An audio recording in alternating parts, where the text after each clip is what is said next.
doing out there? Welcome back. It's day 2 of the Own Your Future Challenge. How many of you feel like you're beginning to own your future and you're seeing what's possible in this amazing industry? If you're a VIP and I can see your faces, which I can, check it out. I want you to wave at me and shout yes. Welcome back, everybody. We are so excited to have you over here. Guess what?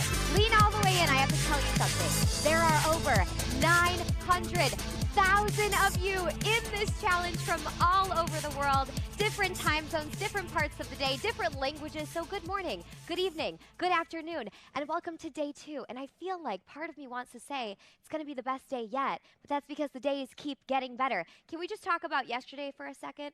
Were any of you expecting what happened to happen? Were we just like blown away? Oh my gosh, you have amazing speakers, Dean, Tony, Jenna. Can I just see a little body language here? How you feeling after yesterday? How you feeling after yesterday? Are you starting to see what's possible in this industry? Yes or yes? Are you starting to see past some of your own doubts or beliefs? If you remember the homework yesterday, some of these things we're not even consciously aware of, and they hold us back from opportunity, okay? The cost of staying stuck versus the ability to have opportunity in your life, that's what we're here for today. And my friends, it is day 2. It is only getting better. So I have a few quick things for you to get the day started, and then we're gonna get Dean up here so that you guys can go on a ride for day 2. Are you ready for this? First thing I have for you, my friends, I wanna talk about yesterday, all right? At the end of every day, we give you what we call a challenge, okay? It is uncomfortable action that we are wanting you to take part in. And why would this be something we would ask you to do? Do you think you may have to take some uncomfortable action in your business or your life to get to where you want to go? Do you think it's almost like, I don't know, maybe mandatory? Yes? So we asked you to do something, very small. We said go live in the Facebook group. At the end of the day, we gave you a worksheet. We wanted you to go top to bottom on that worksheet, discover what beliefs are keeping you where you are, what beliefs you need to get to go where you want to go. And then we said go live in the Facebook group. And a lot of you did it. Can we take a moment and celebrate those of you that went live real quick? Just a big, come on, celebrate. Celebrate yourself. If you're somebody that has never done that, I was watching the videos this morning. So many of you had said, I've never gone live before. And you did it, and you should celebrate yourself. And then there was like, I don't know, maybe 30% of you that didn't do it. And that means, 70% of you did, which I would give a thumbs up to, right? But I have a question for you. If you are 70%, let me ask you this. Who here is in a relationship? Just by a show of hands. Okay, let's say you went up to your sweetheart, your baby, and you were like, baby, I love you so much. I love you so much. I am 70% committed to you. What do you think how's that gonna go? So if we're 70% committed to this new industry, are we going to make this happen? Or do we need to be 100% all in, my friends? Does that mean we may have to take some uncomfortable action from time to time? All right, I'm gonna be in that Facebook group with you. Today is where it gets tactical. You thought yesterday was great? That's just teeing you up. You should see how much Dean and Tony have been obsessing on this challenge for you. And this is where it gets tactical. You have incredible speakers coming up today. You guys have Shalene Johnson, Brenda Burchard, you have Trent Shelton, you have Dean that's gonna kick things off. And you're gonna want a pen, you're gonna flip to a new page in your notebook and go all out today. Expand your mind, see possibility. Today is where what we say, the rubber hits the road. This is where it becomes real for you. Are you ready for this? A few reminders, all right? Take notes like crazy. Show up every single day, all day. You do not want to miss a minute. If you remember from yesterday, at the end of today, something very special is going to happen. We're going to be giving away some prizes for exceptional all-out participation. And that just means you're showing up in that chat box. That means your video is on if you're here in VIP. That means if you're on Facebook or YouTube, you're all in. And if you do that, maybe tonight you win some prizes when I come back, okay? In a couple hours or so. Anybody here like a prize or a giveaway? We've got some good stuff coming up, okay? So give everything you have. And then finally, my friends, energy. I know we talked about this yesterday. You had Tony Robbins, the force of nature. And between Tony and Dean, there's 65 years of experience in this industry between the both of them. And you're going to learn from them today. You're going to learn from so many other speakers today and the rest of this 5-day challenge that have been where you're about to go. They have been in this industry and they've created success from it, and they're going to share with you, just people just like you and I, how they've done what they've done to get where they are today. And in order for us to really receive that, We have to have energy because energy is just a pattern. If we have low energy in one part of our lives, is it possible that it's showing up in business? Is it possible it's showing up in our relationships? Is it possible it's showing up in our physical bodies? So we need to master that today. Are you willing to coach yourself? Me too. We're teammates in this. To have more energy today, yes? Your first test of that is when I get Dean up here. I want you guys to show him energy in the chat box and then with your physical body. So right now, sit up in your seats with lots of energy. Shoulders back, ladies, you know the drill. Lift those shoulders back, lift that head up. Put a smile on your face, for God's sakes. It's day 2 of the Own Your Future Challenge, my friends. And let's kick this thing off by welcoming to the stage Dean Graziosi. Ladies and gentlemen, get up out of your seats if you're able to. And let's crank the energy for 5 seconds and get Dean up here. Come on, everybody! What's up? What's up? What's up, KK? Give it up for KK.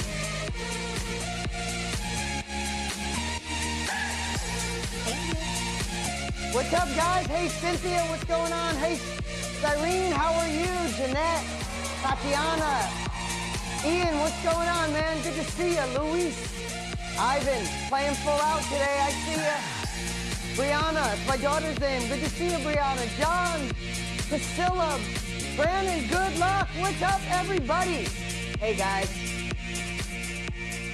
Let me just ask you, are you ready for day 2? Are you guys ready for day 2? Did last night, who felt excited yesterday? Who felt like you explored something new? Who felt like you had a different way of perceiving this industry, this shift in the world, doing something online, sharing what you knew? Who felt like you had a shift yesterday? Who felt it, right? Who, right now, before we even get to the tactical and the strategic, who felt and who feels right now that you'd love to launch or scale or go to the next level in this incredible industry? Right? And we haven't even got, yesterday was really designed, I hope you see that. Yesterday was designed to let you know about this industry, to pull back the curtain and also break some of those beliefs, some of those things that have held you back in the past, some of those things that have allowed the train to go down the tracks and you're running after it after it's gone, or like we said, the wave going by and you missed it and you're trying to paddle and catch up as a surfer. Here's the thing, I believe this with all of me, that in 2 to 3 years from now, being a part of the knowledge industry, being a part of the self-education industry, the information industry, whatever you want to call it, the upskill industry, is going to be just as common as any other career, any other thing. Like, you are at the forefront of a massive shift in the world. Did you know, you could Google it, I've seen them all over. Did you know that 75%, I saw one study that said 80% of kids right now, do you know if you ask them what they want to do, they want to be in this business. They want to be in this industry. They want to impact other people. They want to do videos. They want to create courses. They want to be online. They want to be a part of the creative community, the sharing economy. This is where the world is heading, and it's why we decided to do it right now in history, and why we don't want you left behind. If you're ready to impact others, if you're ready to create success for you and your family, if you're ready to own your future, then this is the time to take the uncomfortable action, gain the capabilities, and push forward. You see, all of our success, all of it lives on the other side of the thing that's a little bit uncomfortable. In fact, some could be a lot uncomfortable, but don't we know, Ian, I see you shaking your head, don't you know when you go through it, the other side is like, oh my God, it's magical over here. Why didn't I come here sooner? It wasn't as scary.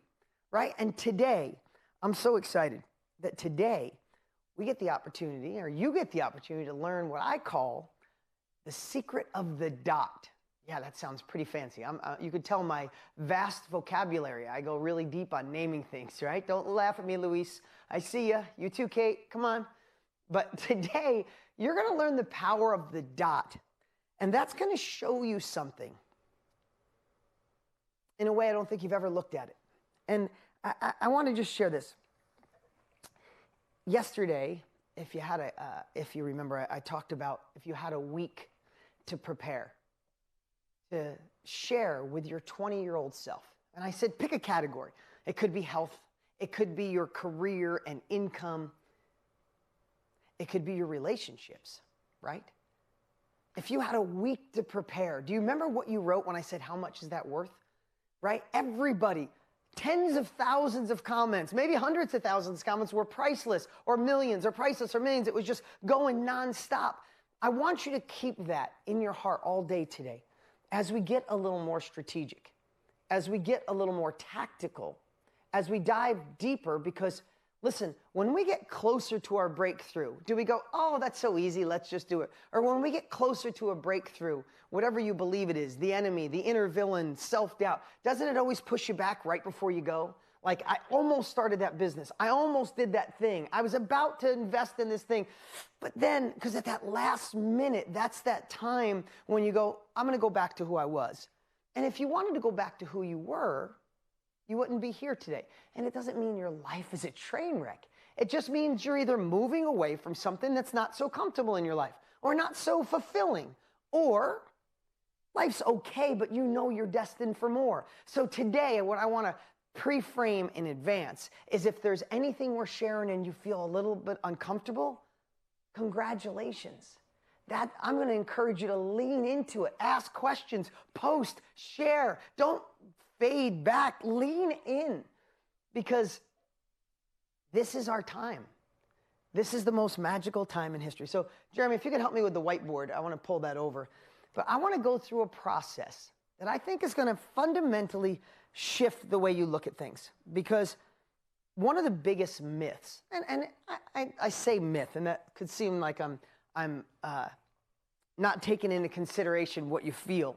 But I know, because I've been doing this for 25 years. Tony's been doing it for 40 plus years. We've been helping people do this for 3 years now, obsessively. It's been our mission.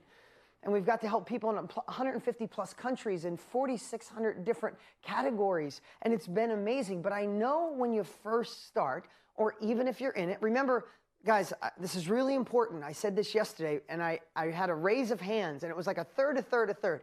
A third of you showed up yesterday not having any clue what we were going to talk about. You're like, someone recommended, or I came just to see Jenna or Shalene Johnson is going to be here, or maybe for Dean, or maybe for Tony, and I just trust it, what's going to be here. You came as investigators, which, thank you for having faith in us. And I watched your faces change. I watched the comments of seeing, like, being exposed to where the puck is going, right? We talked about Wayne Gretzky's quote of, he was so good at hockey because he didn't skate to where the puck was. He skated to where it's going. So I think everybody knew, just stopping by, got to see where the puck is going when it comes to industries, and where wealth is shifting, and where people's focus is shifting, and an industry that's exponentially growing. Some of you have been dabbling in this industry. Some of you are kind of in it. Some of you have tried and failed. And I think you got to see yesterday, maybe you were following the wrong system, following the wrong people, following the wrong process, or maybe even worse, you were trying to do it on your own. The fastest way to get where you want to do is, like I shared yesterday, is the bridge, right? We're bridge builders, right? You went through a process in your life on the other side. Tony and I have went through this. We're on the other side. We're showing you the bridge. And then last, the other third are in this business, already being successful. Well, you should be here as well, so you can learn what the cutting edge is, what's changed. You can model what Tony and I are doing. So there's very few things in life that allow the beginner, someone who didn't even know they were beginning, someone who's dabbling, and someone who's an expert, to all gain the capabilities to launch or scale. And that's why we're here. And this exercise I'm going through right now, whether you're whatever one of those three you are, I really want you to hear this through your lens, right? Just figuring out this and say, heck, I think I want to do this, or in it and scaling. So I call it the power of the dot, because I like to take away big words and complexity. So I got to tell you a little story, or remind you of a story yesterday. Yesterday, I shared when I first started about Motor Millions. I know it's kind of, I was going to bring I found the books from 1998. It's funny, I still have them. Maybe I'll bring them tomorrow. So 1998, I'm scared to death. I spend all this money. I film an infomercial. And you remember the story. I get done with the infomercial, done with the product, and then all of a sudden I'm like, I'm not Tony Robbins. I'm not big. I don't have a vast vocabulary. I've never done this. I'm using borrowed credit card money to get out there. Cheryl, I see you laughing at me. You've probably been here, right? Like, and then all of a sudden, my amazing sister drives 8 hours to sit me down to tell me what a fool I am, and that I'm going to lose everything. She did it with love, and I mean that. I love my sister. She was trying to protect me. And then I go to my friends and say, what do you guys think? And they're different than my sister. They're just like, you're an idiot. You have a collision shop. You have apartments. Are you stupid? You're going to lose everything. It felt amazing, I have to tell you. But do you remember, who remembers the epiphany I had? I was literally walking down the street by my grandmother's house, the house I grew up in most of my childhood. And I was taking a walk, and I'm thinking about, I have to serve all these people, and I have to impress people that own car dealerships, and I have to impress people that have a lot of money. And oh my God, they're going to hear my vocabulary. They're going to hear my silly New York accent. I look like I'm 12. I sound like I'm Mickey Mouse some days when I get excited. All of those things felt like the biggest imposter in the world. But what shifted it? What I realized, this is the power of the dot, and I'm really going to hammer this home for you guys, is the smaller of the thing you're going to teach. As we make it smaller, our confidence grows. So if you remember, in my head while I first got all freaked out, you know what I was thinking? Oh, I got to teach 7 billion people around the world. How do I do? It's like it was so big. But as I was walking and as I was thinking, I realized I wasn't teaching 7 billion people. I was teaching people that would like to make some extra money. But I wasn't just teaching everybody that wanted to make some extra money.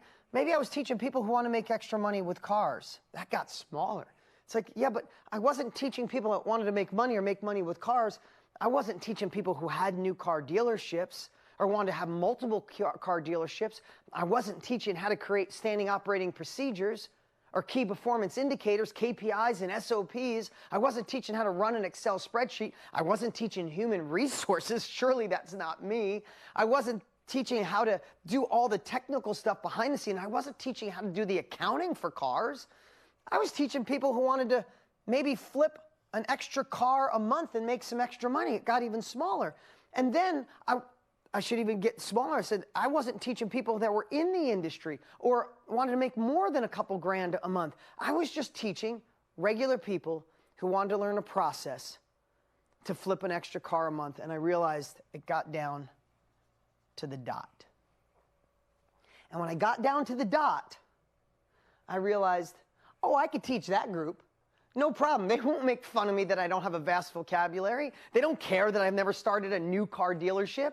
They're not going to ask me for a KPI or an SOP or an Excel spreadsheet. They're not going to ask me for any of that. They're going to see, this is the classified ad I run to find deals. This is the classified ad I run to sell deals. And this is how I negotiate and match them up. And this is how I get paid in the middle.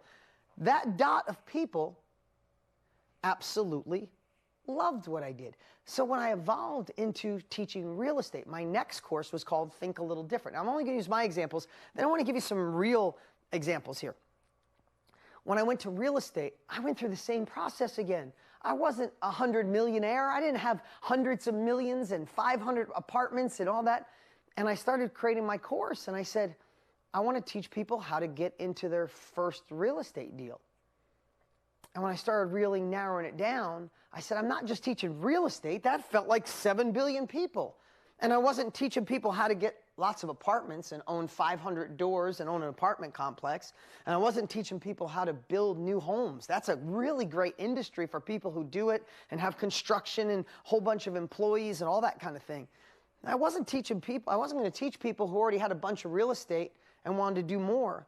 What I found in the little dot of what Think a Little Different was, my first teaching people how to make money with real estate program, is I showed people how to get into their first real estate deal. And do you know when I did my first course, I had already done like 5,000, no, I didn't. I did 42 real estate deals, 42. No, my first one, that was my second one. I had done like 35 real estate deals total when I did my first course that went nationwide and became one of the biggest real estate courses of all time. And guess what I told people? I told people I did 5,000. No, I didn't. I told them I've only done 32 real estate deals. I'm not a gazillion millionaire. But what I did figure out, because I didn't have money and didn't have experience, I figured out how to get in deals with little to no money down because I was desperate. I had no other choice. If you'd like to learn how to get in your deals the same way I did, I created a course. So I wasn't talking to any of these. I was just talking to that little dot. But that little dot is potentially thousands, tens of thousands, hundreds of thousands, millions of people. Now, yesterday, I'm going to go through a few more of these examples, and I'm really going to anchor this in for you. If you remember yesterday, I talked about 3 different people who were in this industry. Nancy was the first one. Nancy is a Chinese immigrant who came to this country, and everybody told her, just get a service job at minimum wage. You're lucky to have it. Good thing to be in America. She didn't settle for that. She was smart. Just because she didn't know the language or the culture doesn't mean that she should take a crappy job. And I don't mean crappy, but she knew she deserved more. She worked hard, created a process, got an amazing job as a project manager, and then realized, hey, I can help other Chinese immigrants who come to our country and not have to settle. I can help them by teaching through self-education what I did. Now, talk about how scary that is. When she first started, she was scared to death, thinking, I got to teach all these people. No, I actually just have to teach people that are immigrants to America. But I'm actually Chinese, so it's actually Chinese immigrants to America.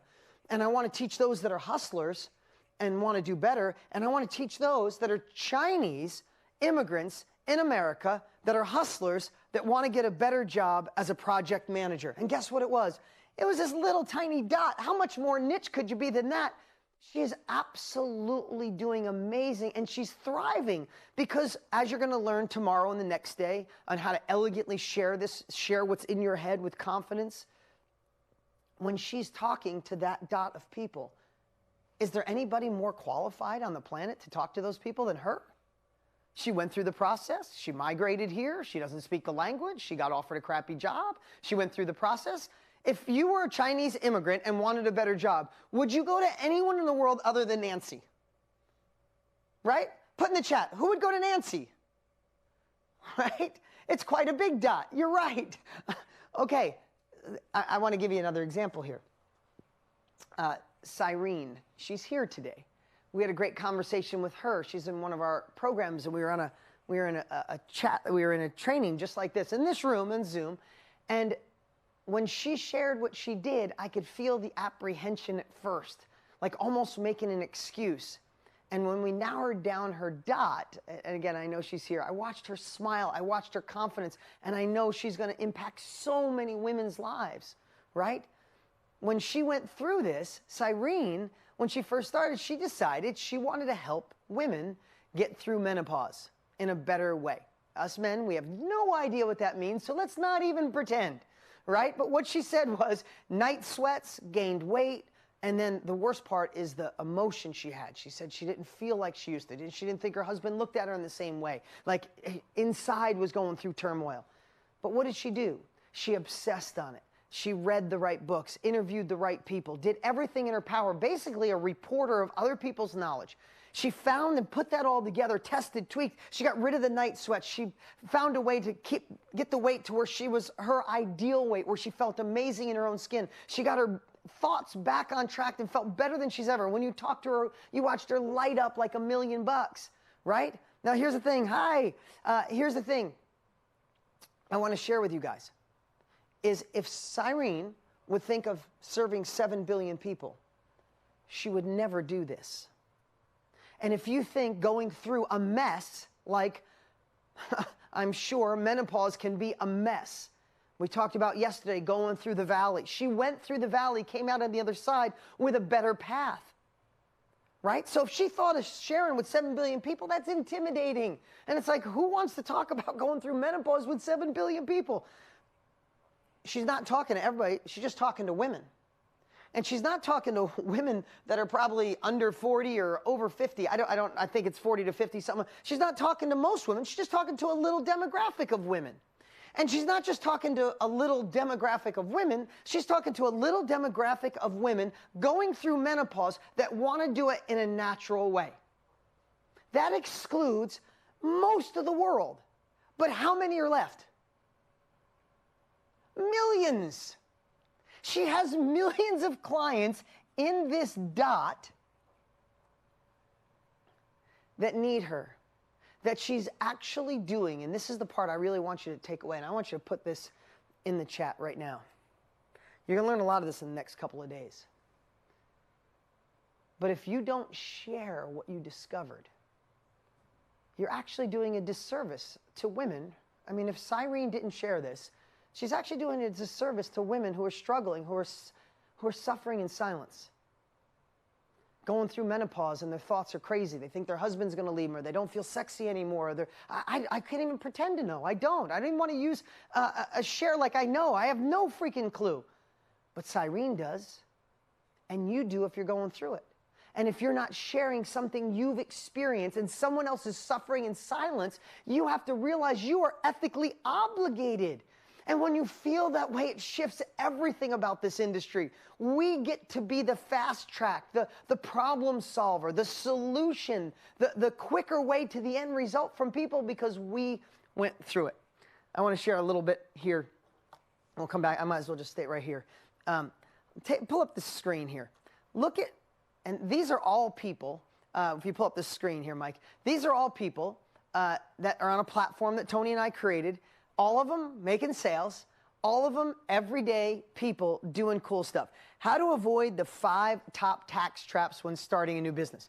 Could you think that could be a thing? It is, and it's selling, right?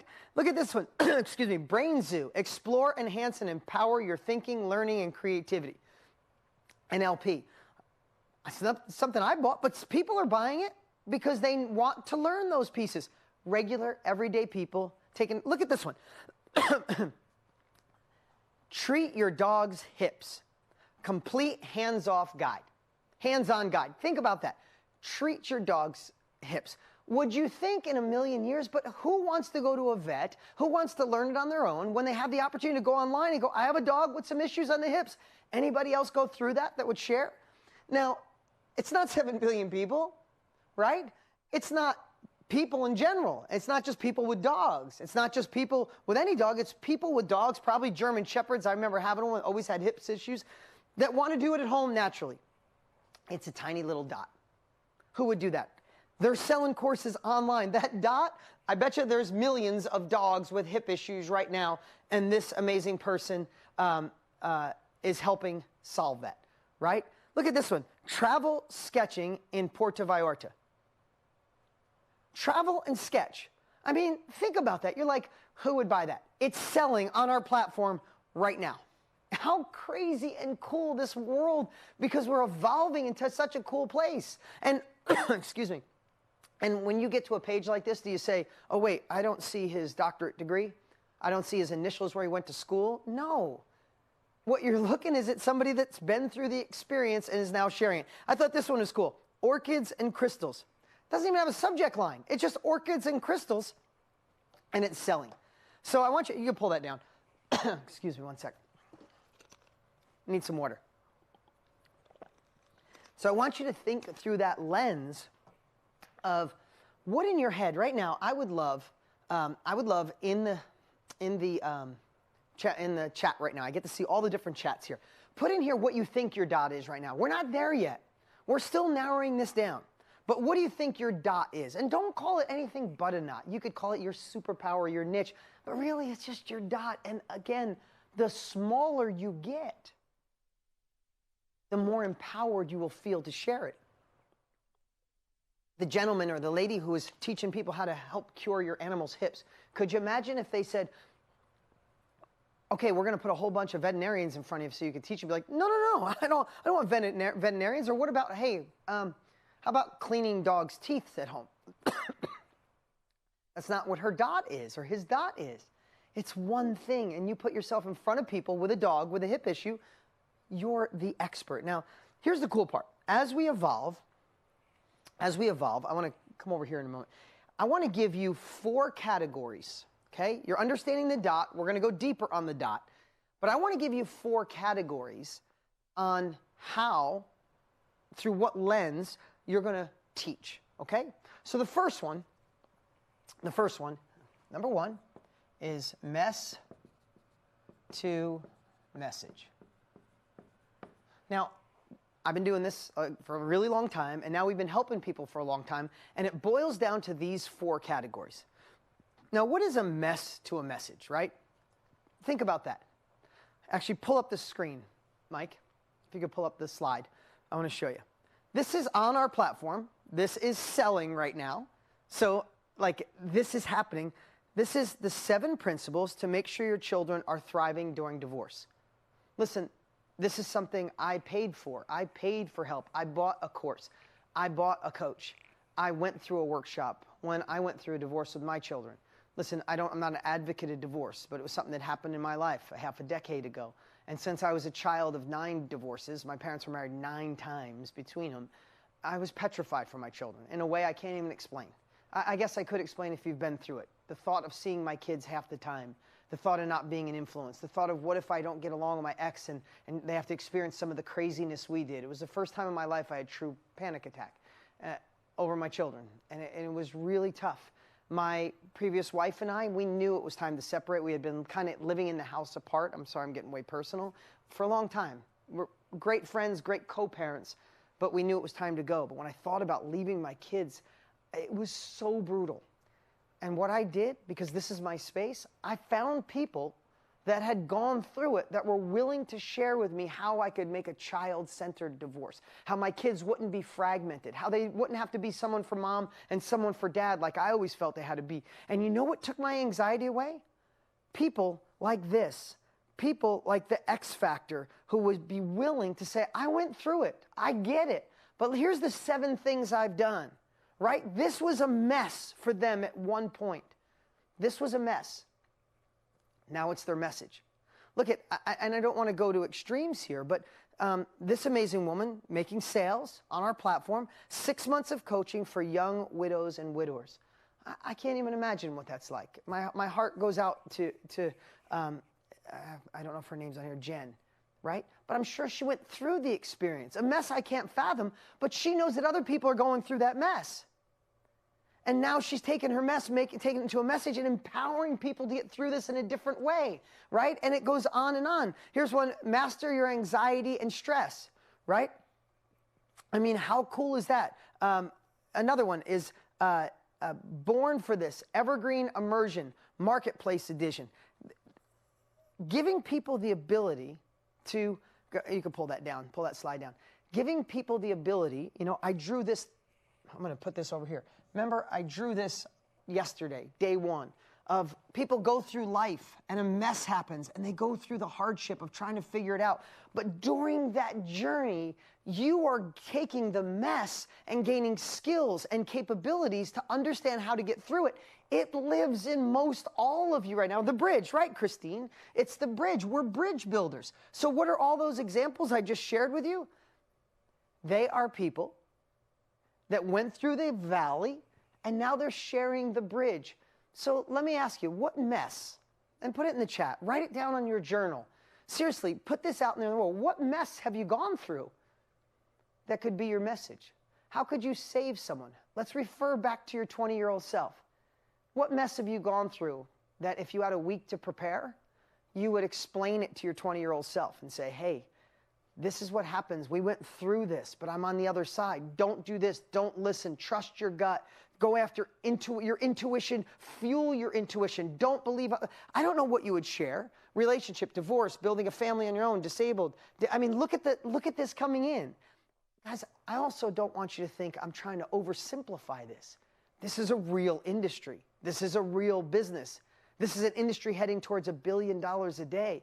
But I hope you see what I'm sharing are everyday people who got the courage, overcame imposter syndrome, made it real, and then got sales. And then it's addicting because you're like, oh my God, I helped someone get through that mess. They sent me money. Let's do it again. And let's do it again. Make sense? You guys feeling this? All right, the second one. If the first one is mess to message, the second one is your skill or expertise. Okay? A skill or expertise. Let's bring up these slides. This is 6-week low-carb nutrition support with Dr. Keenan, right? Here's Mark teaches people how to launch an app. Complete guide to launching a profitable app. How cool is that, right? Look at this one, 5-minute bookkeeping. show you how to do your bookkeeping better. I don't want that course. I get freaked out over bookkeeping. But somebody does because that course is selling. Here's another one. This is a cool one. Etsy Store Bootcamp, a guide to your next 100 sales on Etsy. Regular person doing amazing, selling their stuff on Etsy. How many people in here ever thought about, I wonder if I could sell something on Etsy, right? Look, we got about 10% of the hands. Would you want to figure it out on your own? You can pull that down. Would you want to figure it out on your own? Or would you say, let me go find somebody who's already done it. Let me cut a small check. Let's pay for speed. Go through the course. Learn how to be on Etsy. So you have a skill, an expertise. You have something that you've experienced that someone's starting on day one. Again, think of that 20-year-old self, that value. If you think about the value and then you shrink it down to the dot, I hope you're seeing all these people aren't saying how to do everything. They're how to do that one thing, how to do that little dot that lives right here. Okay, number three. Number three is a passion. Now, I love this. I love thinking through the eyes of passion because let's bring them up. Again, more great courses. Brand book course, how to do a course or a book. She's passionate about writing a book. Now she's teaching other people how to do it. Songwriting mastery, 8 weeks to write a hit soul song. It's not even how to write a song. It's 8 weeks on how to write a hit soul song. Not everybody wants to do that, but obviously they do because she's selling courses on how to do that, right? This one, how to get started filming yourself, right? How to be better at golf. If that's a passion of yours, golf's not a passion of mine. I'm horrible. I golf 2 times a year with Tony. It's embarrassing, but we just go to hang out. But if you want to get better at golf, you can figure it out yourself or learn from someone who's got a passion about it, right? I'm just trying to spark something to let you see. And then the last one is being the reporter. Now, if you remember being the reporter, if you remember what Tony shared yesterday, when Tony started in this industry, he was 18, 19 years old. He didn't have life experience, but what he did? He went to 32 Jim Rohn events, and he knew everything Jim Rohn taught and shared. So what did he do? He went out for years and just taught Jim Rohn stuff and said, this is I learned from Jim Rohn. Was it less valuable coming from Tony than Jim Rohn? No, because he reported on it obsessively. Think about, anybody ever read that monster of a book, Money Master the Game? Tony's book, it is a monster. Like, if I want to be as tall as Tony, I could just step on that book, right? It's huge. Tony is amazing at finances, but he's not the finance guy. Building wealth, he's good, but he's not the master at it. What did he do? He became the reporter. He went and interviewed the top financial advisors in the world, correlated their knowledge, and wrote a book that became one of the best-selling financial books in the history of the world. Tony's not the financial guy. He reported on it, right? We have one of our top sellers on our platform. You can pull this up. Chairman of the boards. He just manages his own finances. He studied so many other people as a reporter that he's doing his job of, doing a wealth management at home. I love this one. I got to meet Del Jane. Del Jane is so amazing. And this is a really cool story because Del Jane was a business consultant. And when she started working with Tony and I, she thought, I'm going to teach other people how to be a business consultant. And then she said, you know what? I feel it, but my heart is driving me towards something that has been like a passion, something I've reported on. She had been going, as she called it, the foo-foo business, right? She called it in pursuit of the mystical. She said foo-foo, not me. But from crystals and alignments and your chakra and things that maybe aren't my unique thing. She said, but this, I've been going to courses, reading books on it for like 15 years. And my heart was telling me to go in this direction.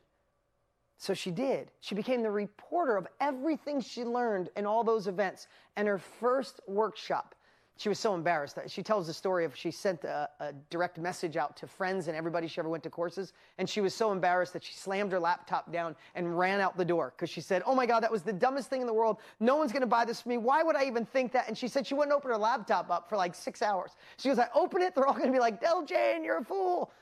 Guess what happened when she opened her laptop? She sold out her first event. It was amazing. And I'm not saying you guys are going to sell out your first event. She did unbelievable. When she told us her success, it was off the charts. Again, I'm not saying it's a magical money machine, you get rich overnight. Again, you know Tony and I, that's not what we're about. But what's possible when you understand this. And then the last piece of this that I really want to make you really lock it in is when you figure out your dot, and then you know that you got the big picture, you're either going to go and message, a skill or an expertise, a passion or a reporter, then in today's world, we get to do cool stuff, right? You could be like, and I want to bring this up, you could be like Mindy. Bring up Mindy for a second. I got the chance to have a couple conversations. Mindy's so awesome. She was in corporate America, had enough. She felt on the inside she was a creative. Who in here has ever been in a business style world, but you know your heart's a creative, right? She said she knew it. She quit because she wanted to be a photographer. She went to a photography class and it was so boring. So she just started walking around New York City, taking pictures on the move. She got so good at it. She started a little business of teaching other people how to do it in New York City. And then what happened? COVID happened and nobody was coming. So she converted online. At first she told herself, I'm too old. I live in the wrong area. There's too many people online. Fortunately, she started working with Tony and I. She got the confidence, beat up that imposter. She found the dot, decided to do a course. So let's go over here as three ways. I'm sloppy on my board. But the first one is a course. She decided to create a course. You know how she did it? She filmed it on her iPhone. And she taught what she would usually teach people on how to do photography through a course. And in today's world, we have the opportunity to get that message out through the platform Tony and I created and other amazing delivery systems, right? It's not like it used to be when I had to put books in a warehouse and all that kind of stuff. The technology has made life easy. So Mindy, so amazing. She's one of the top sellers, selling course after course, teaching people how to be creative with their photography. She filmed it on her phone. It's just such an amazing story. And then second, you could do a workshop. A workshop is something that I believe is like, you could do it through Zoom, right? We're on Zoom right now. That's how you're learning. Like in the old days, a workshop might mean that someone has to jump on a plane and fly where you are. You got to be face to face. We aren't used to that anymore. We're used to this, where we have 900,000 people signed up virtually. But what if you had 10 people signed up virtually, paying you to come in 3 weeks from now on a Zoom call while you're home, teaching your message, your skill or expertise, your passion or reporter? That's where the world has evolved to. And then third, and I want you to have these three. The third is a mastermind. Now that's a word that can seem like, ooh, what is a mastermind? A mastermind is, Napoleon Hill said it. A mastermind is when two people come together, share their ideas, it creates a third mind. A mastermind is just bringing great, amazing-minded people together, and they share their beliefs, they share with their breakthroughs, they share their biggest struggles, they share their biggest goals, and everybody shares what makes all of them get better. It's the example of the tide rises all boats, right? That's what a great mastermind. I've attended masterminds for 20 years. I'll go to a marketing mastermind, and everybody there will share their best marketing strategies. And then they'll raise their hand and I'm having trouble with marketing. Everybody shares, they all get smarter. So you could label these anything. It's a weekend Zoom call. It's a 3-hour workshop on our platform. We have the opportunity to have delivery systems and why this is going to be the new norm. You see, when Tony and I started, there was so much resistance. Ruth, I see you shaking your head up and down, right? It's like when we started, there was so much resistance. We had to spend $100,000+ to do an infomercial and book TV and have people call and put product in the warehouse and then ship the product. In today's world, to not oversimplify this, but when you find the dot, when you pick one of these, and it doesn't even mean you have to stick with them. You start with one. And then you have the opportunity to follow a path, which we're going to teach this on day 4, to elegantly share in a course. Or create a workshop where you have people live with you in 3 weeks from today, learning from you. Do your first one for free. Watch how they freak out. The next one, you'll realize that you could take it to another level, or create a mastermind, or do group coaching, all the same. Build a community, all the same. You could even deliver this like so many of you. There's probably 40,000 of you watching right now where? On Facebook. You can do this all within Facebook. Everything you need to fuel you building a bridge and maximizing your results, impacting other people's lives, creating real success from home, owning your future, owning your time, going where the puck is going, getting in front of the wave. It is all lined up right now.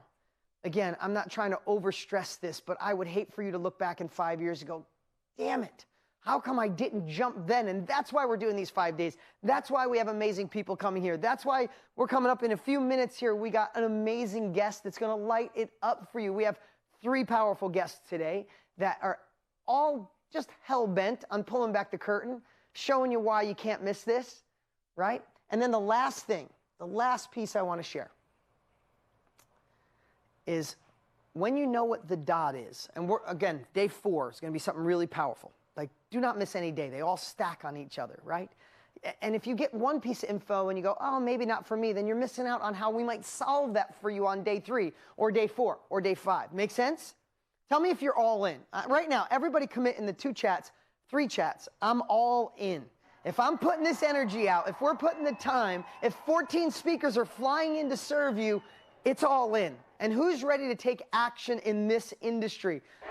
Who's ready to take your dot? Find your message, skill, passion, expertise, and then delivery systems. But here's the cool part. Here's the cool part. When you understand your dot, then to find the people that want your dot, that want to learn how to make money with a car, how to cut hair better, how to get through menopause, how to get a better job because they're a Chinese immigrant. When we know our dot, we just reverse engineer it. And instead of social media using you, this is day 4 now, it'll come up, we'll show you how to do this. Instead of social media using you, you can use it to identify your ideal client, those that want your dot, those that want Mindy to teach them how to do photography, right? That's what we want in today's world, right? We want to find our dot, and then we have access to the entire world and fine-tune the exact people that need what we share, where our confidence goes up and they say thank you. This is your ideal client. And guess what? Last thing I want to say. You know how you already know your ideal client? You know why? Because in most cases, Angela, you already hit it. I see you. Your ideal client, Brianna, Anik, I see you all. Who's your ideal client? Daniela. You know who she is or he is? It's you of last year. It's you of 5 years ago. It's you of 10 years ago. Do you know how to talk to your 20-year-old self? Do you know how to talk to your 30-year-old self, your 50-year-old self? Martha, I see you. That's who your ideal client is. So when you put that frame in mind, the courage comes up. The imposter gets killed and crushed because you know how to speak to you. And when you speak to you, you eliminate 7 billion. Well, you don't eliminate 7 billion, you eliminate most of the 7 billion. And who's left standing? The exact people who need what you have to offer. Guys, this might have been a lot to take in for some of you. It might have been absolutely what you needed. And for some of you that are already in the game, isn't it amazing to break it down and see what's next? Maybe you have a mess-to-message product and you've been doing it so long, it's time to create a skill product. Or maybe you've done a skill product, it's time to create a passion product. Guys, all I can say is the stars are aligned. The economy is shifting. The access is there. People are cutting checks for speed faster than ever before in history. And I don't know anything that can allow you to serve your heart in such a big way as this can in today's crazy shifting world. And how do we change a crazy shifting world? We step up as role models and leaders. We gain capabilities from people who've already done it. We pay for the bridge. We get the bridge. And then we take the uncomfortable action to make it real. All right, you guys feeling this morning? All right. So, with that said, we have an amazing guest coming up. Now, she is a world-renowned motivational speaker for more than 30 years. She must have started at 3. That's all I know. She's actually in the Guinness Book of World Records for starring in the most fitness videos in the world. She's got one of the top podcasts in the entire world. But that's all the stuff you read off of a sheet that goes a mile long. I want to tell you about a woman that I had the chance to meet 7 years ago, maybe 10 years ago. And we hit it off in 5 minutes talking about our families and what's important. We didn't talk about how the success we've had and all that. We talked about what means the most to us and how impacting lives mean the most to us. And we talked about ADD, and we talked about feeling like an imposter, and we talked about failing, and we talked about things that went wrong. And we also talked about how we both love lighting people up and giving them exactly what they need to thrive in today's time. You probably know who she is, and if you don't, that's okay. You're about to know this amazing woman who I'm really happy to call a friend. She's here to serve. She's on her own dime, coming here to light it up, to give you the capabilities to thrive. Can we please give it up for Miss Chalene Johnson? Thank you. That was fun. That was awesome. So good. What's up, you guys? I said Chalene Johnson! Is this my song? Okay, I can see everybody dancing. Up on your feet, let's go. If I can dance in these shoes, you can dance in your chair. Hey, hey, ho. Thank you so much for having me, you guys. I'm so pumped to be here. The only thing I'm the most nervous about is I just want to stay and talk to you all day, but I'm going to keep my eye on that timer and make sure that I don't go over. So for those of you who maybe, probably a lot of you have never seen me or met me before, maybe you have if you watch late night TV, because I do a lot of infomercials or have done a lot of infomercials, but what you might not know about me is I have been an entrepreneur all my life. My father was an entrepreneur, grew up in a family of entrepreneurs, but I like to say kind of old school entrepreneurs, where basically it's like a job and you're going bankrupt a lot of the time and you're working 90 hours a week. Old school entrepreneurship is when, at least what I learned from my dad is just try to figure it all out yourself. You know, just figure out how to make that ad, figure out how to design your own website, figure out how to, don't invest in help. You'll save money by trying to figure it out yourself, which is not true. And I learned that the hard way. But I had to learn it the hard way by doing a lot of different things. And so I put myself through college at Michigan State University. I have this in common with Dean. I flipped cars. My very first business I ever started was called the All Michigan Auto Swap Meet. I'm from Michigan. What's up, Midwest? What's up? Yeah, there we are. But so that's what I did. And then I was like, oh, I can make money doing this thing, solving a problem that I had, which was trying to sell used cars to make money to pay for college. But I was doing a lot of things. I was working as a paralegal. I was in network marketing. I was writing how-to books. I was a personal trainer. I was a fitness instructor. I thought I wanted to be an attorney. I wanted to help women start their own business, and I wanted to do that by hosting these workshops and seminars. I was trying to do all of these things, and I noticed very painfully that I was kind of leading the same type of life as my dad, which isn't like an amazing thing, except I didn't want to be working 80 hours a week. And I didn't want to constantly feel like nothing was really working other than me working all the time. But I was so afraid to pick the one thing. Are you with me? Sometimes you're like, what? I could do a bunch of, I'm interested in kind of all these things, but I'm afraid to pick one because what if it's the wrong thing, right?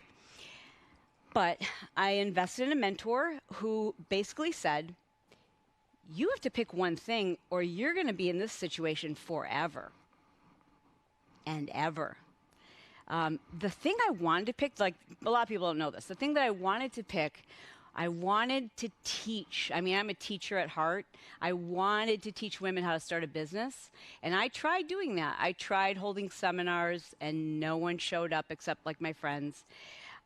And then I realized there was this opportunity, and I decided to focus exclusively on fitness. I had to choose. I had to choose one thing. FYI, I felt like such an imposter doing that. Trust me, I'm a confident person. I knew my program, I knew the workout I created was freaking unbelievable. But I didn't study exercise science. I didn't study kinesiology. I didn't look like your typical fitness girl. You couldn't see, I wasn't so lean that you could see my spleen like some of these women, God bless them. I didn't look the part. My degree is in justice, morality, and constitutional democracy. I was so afraid people would find that out and say, what are you doing? Excuse me, what are you doing?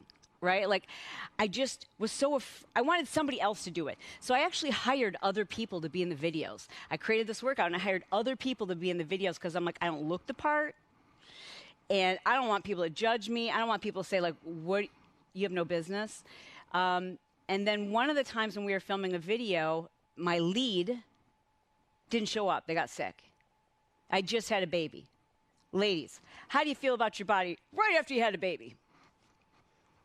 Not so great. And I'm like, oh, and now I have to go on video. Perfect. And I did.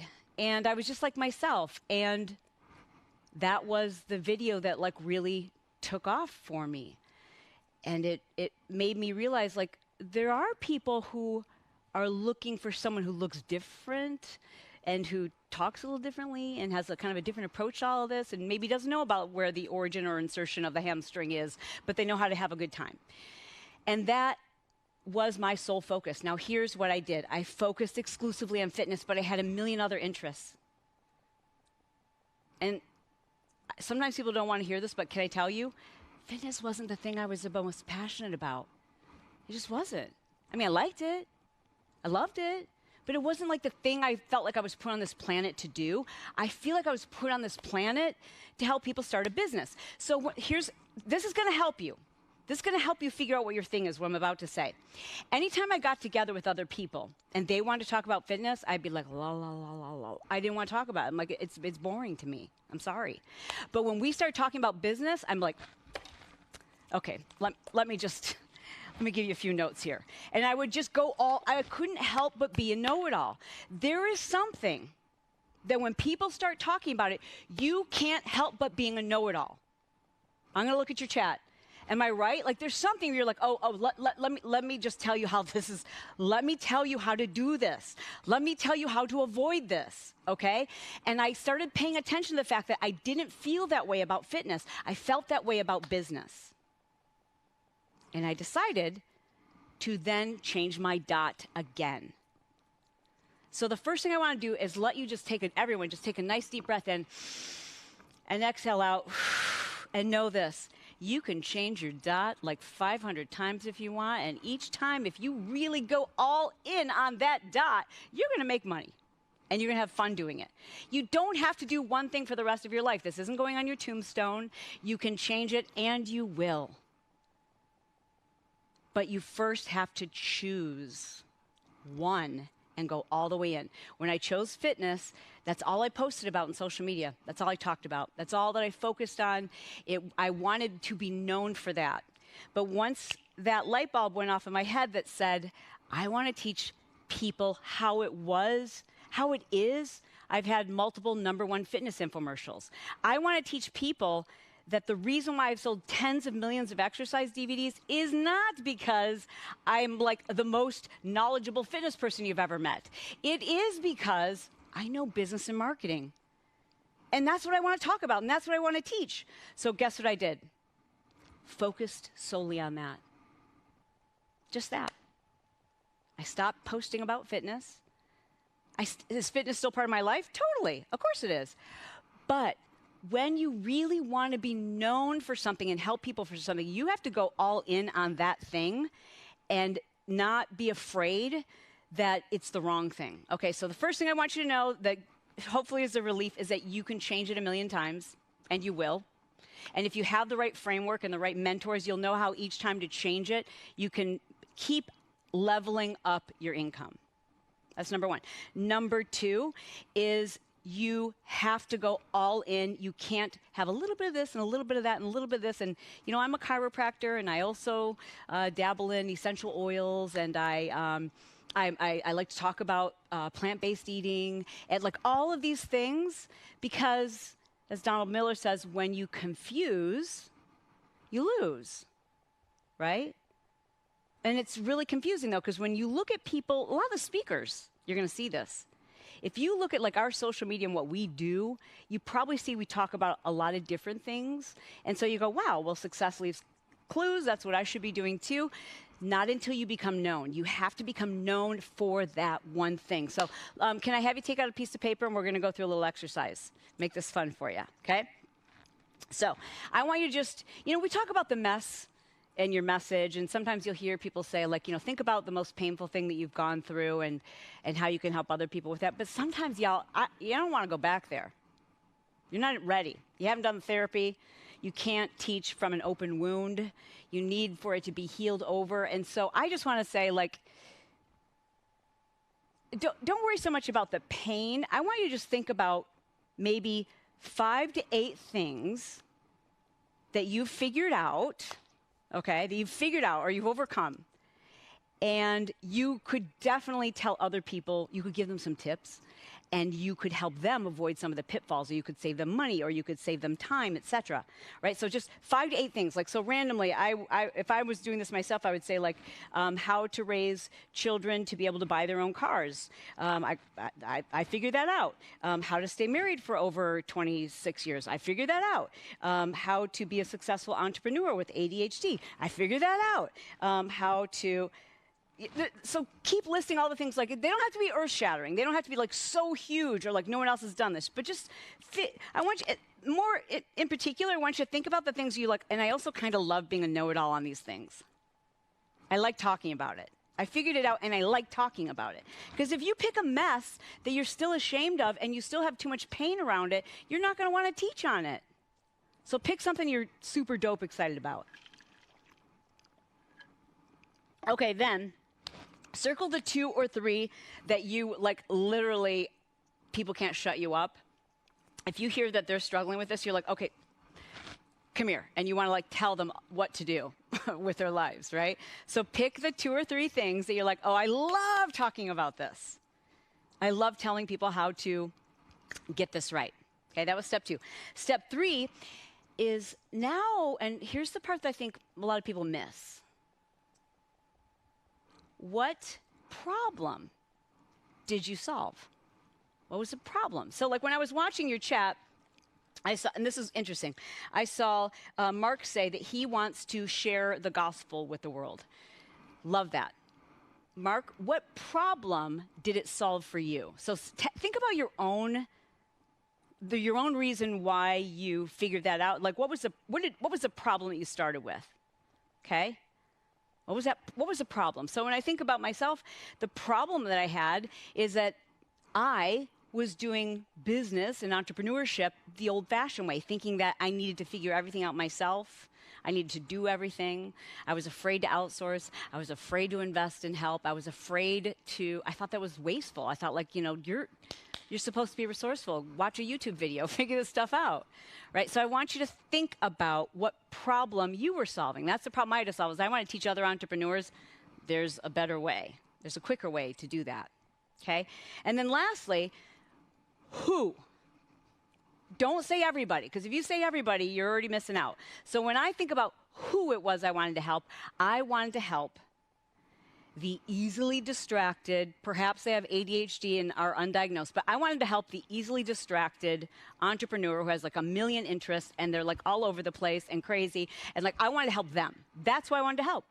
Who do you want to help? And the more specific you can be, the better. So if you're to say, I just want to help women lose weight after a baby, it's just not specific enough. Like, I want to help Nigerian moms who have dystasis, you know, the separation, I forget what that's called. Rectus dystasis, is that the word? That separation. I want to help, like, be that specific. What specifically? So I saw Chad said, I want to help people who have back pain figure out how to relieve their back pain through self-massage. Love that. Be even more specific. Who? Like men, women over 40, like be as specific as possible. But you have to start with one thing. Like, so think about it. You know this, right? Amazon is huge. I got to back up. Can you see my skirt? Can we get a shot of my skirt?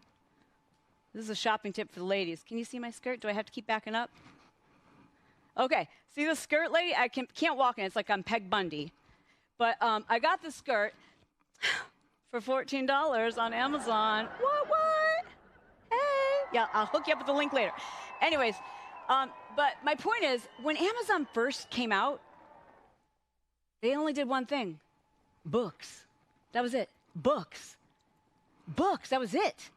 Now, I can buy a friggin' amazing skirt, and I also bought these shoulder pads that are driving me crazy. They're supposed to stick to your shoulders, but it's like sweating off. This is a shoulder pad. is gross, though. It's driving me. Sorry. I recommend the skirt. I don't recommend these shoulder pads. One moment, please. Okay. My point is this. If Amazon had started with like all the things, sticky shoulder pads and skirts and food, like it wouldn't have worked because you wouldn't have known to go there. We all went there because it was like, this is a place that you go for food. I mean, for books. I can go there for food, but this is a place you go for books. You want to be the place that people go for the solution to that particular problem. So let me tell you this. I just want to give you a quick social media tip, all right? And I want to give you an assignment before my time's up here. Give you an assignment. I want you to pick one or two things. Actually, I want you to pick two. You know that list that you just created? Just pick the two things that you friggin' love talking about and post on those two things only. I don't care about your dog. I'm sure it's really cute. That's great that you had a spinach salad for lunch. Nobody cares. Like, pick those two things and just post on them, and then look at the engagement. Look, and it might be subtle, but notice which of those topics people want to know more about and are asking more questions and are engaged. Notice which of those two topics you get super excited about and you want to talk more about and you want to go live about it and you've got a million tips and you've got so many ideas. Pick two things and then watch which one kind of does a little bit better, and then take that one and go all in for a month and only talk about that. Can you do that? Don't worry about your dot. Don't worry about your niche. These are all fancy words. Here's my question, and I'm going to watch the chat to see your answers. Can you focus on one thing in social for a month? Can you? Just the one thing, just for a month, not a week, literally a month. I did this personally. I already have a big social media following, but it was growing about this fast, right? And then I decided, what if I niche down even further? And instead of just talking about business and marketing, I just talked to those people who are highly distracted. My ADHDers, my ADD, my people who are like, I am all over the place. What if I just talked to them, only them, just them?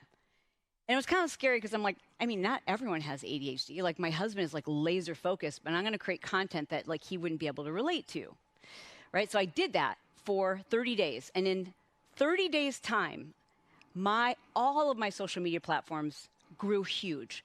On TikTok alone, I grew 90,000 followers in 7 days. What? Because people were looking for something super duper specific. Now, will I be very niched on talking to entrepreneurs with ADHD 3 years from now? Probably not. I'm going to change my dot. I can change my dot anytime I want.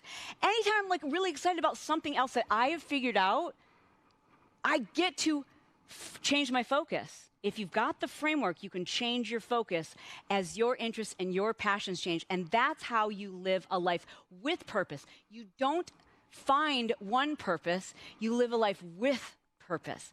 And when you do that, and you've got the right framework, you can change the trajectory of your life, your happiness. You can live life on your terms. For me, that means spending a lot of time with my family. I see you, Jolynn. I see you. She's just hands up. Great. I love it. Yeah, you can change the trajectory of your current life. For me, that means I want to spend a lot of time with my family. That's the most important thing for me. My husband and I right now are full-time caregivers for my father-in-law who has Alzheimer's. And I am so glad that I figured this stuff out so that I can be present. And when I do step into work mode, it's stuff I freaking love. And you can do that too. It has been an honor to have spent this time with you guys. Thank you. Don't forget your assignment. This is so great. What a great group. I love you guys.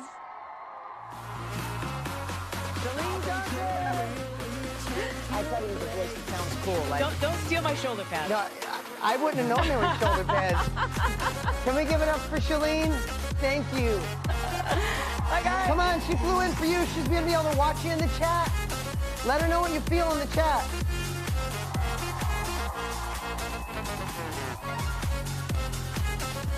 You got enough energy? You ready for more? You guys good for the day? You want to come back tomorrow? Are you ready for more? Give me a thumbs up if you're ready for more. Tell me if you're all in. We're not done. Hey, we're doing great on time today. We're going to try to stick to those 2 hours, but we have capabilities to deliver. You have an industry to crush. Whether you're just jumping in, you're thinking about it, you're already in it, these are the capabilities that this is sharpening the axe, right? This is how you go to the next level. And here's the cool part. I was sitting there, I took a whole bunch of notes. I hope you guys did too. And I was looking, how cool was it I shared it, and I shared a lot in like 40 minutes. But I wanted you just to really realize how when we narrow it down, it really makes a difference. And Chalene, to say you don't have to stay with the same dot, how'd that hit home for some of you, right? I see you, Stephanie Phillips. What's up? Jennifer. Same with me, Yolanda, Linda. Listen, if you remember what I said, I started with Motor Millions because cars were my thing. But then I evolved. I was doing so well with real estate, I evolved to real estate. And then I became a multiple New York Times best-selling author. I did books obsessively because my teacher in 7th grade said, you'll never amount to anything. You're dumb. You can't read. I wanted her to see my book. Every time she goes to the bookstore, unfortunately, she's got to see my face. If she goes through an airport, I'm usually in the front thing. I did that for you, Ms. Thompson. Thank you. Anyway, I digress. Dunny, I see you laughing at me, but you know I thought about that. You know for a fact I thought about it. She was probably in the airport going, oh my God, that's my student. I call him stupid a lot. And she went and got in her old beat up car. Anyway, that's a whole nother story. I digressed. But what's cool is I went from cars, then I taught people how to do real estate because I've done thousands and thousands of real estate deals in my life, and I taught people how I did that. And then I was so enamored by personal growth that I knew that you could give someone the greatest tactics in the world, but if they don't implement it, it doesn't work. So I went deep and I wrote Millionaire Success Habits, and I built a course on personal development, and that book went on to sell almost 1 million copies. And now, for the last 3 years, my complete obsession is showing people how to be in the industry I just spent 25 years in. The industry Tony spent 45 years in. So I've moved my dot. But what you're learning here is a framework. And we haven't even started. We're only halfway through day 2. But you're learning a framework. And you can learn more of a framework from Tony and I. So whatever your dot is, you could shift so your life grows. If I was still teaching people about cars, I wouldn't be the man I am today. I wouldn't be in front of you. We wouldn't have the chance to impact almost 1 million people's lives, right? I grew, but I still follow the same framework. Secondly, I love how she said, go even deeper. Chalene gave some examples, like go deeper, like be more specific. And our gut, I just want to share this, our gut tells us to go wider because there's more people. Right? Our gut says, oh, we need to open it up. No, you got to get smaller. And when you get smaller, that's how you get into this industry. And usually that little tiny dot, that little niche, is still potentially millions of people. So don't be afraid to be more specific. Also, I love what she said about Amazon. Amazon started with books and then ended up having everything in the history of the world, even shoulder pads that I didn't even know were a thing. I didn't know that you put like sticky little shoulder pads in there. I mean, I think they'd look good on me. I'd look taller. Or maybe not. Maybe my neck would look shorter. I don't know. But maybe I'll borrow them. We'll see what they look like second half here. But think about that. You know, one thing when we're starting, again, and I know it's a third of brand new people. Didn't even know this was a thing maybe, but you came because you liked one of the people who suggested you. Thank you for staying with us and being open-minded. This is how your life changes. This is how you're not left behind. This is how you own your future. Go where the puck is, right? I keep addressing it. Those in it, those just dabbling. Thank you all for being here. But if you realize that when you pick something specific that you can talk about it in today's delivery system, you can have the opportunity to do the thing that's the most exciting in the world. Get your first sale. I showed you all those examples earlier. Those people are like, who's going to help? Who's going to want to learn how? Oh my God, someone wants to learn how to fix hips on dogs? Amazing. And when that proof of concept comes in, when the person gets your knowledge, when that revenue hits your bank account, it's a completely different world. And the reason I teed that up, because some of you already know that feeling, but we want more of that. That's how we serve more people. That's how we impact more lives, right?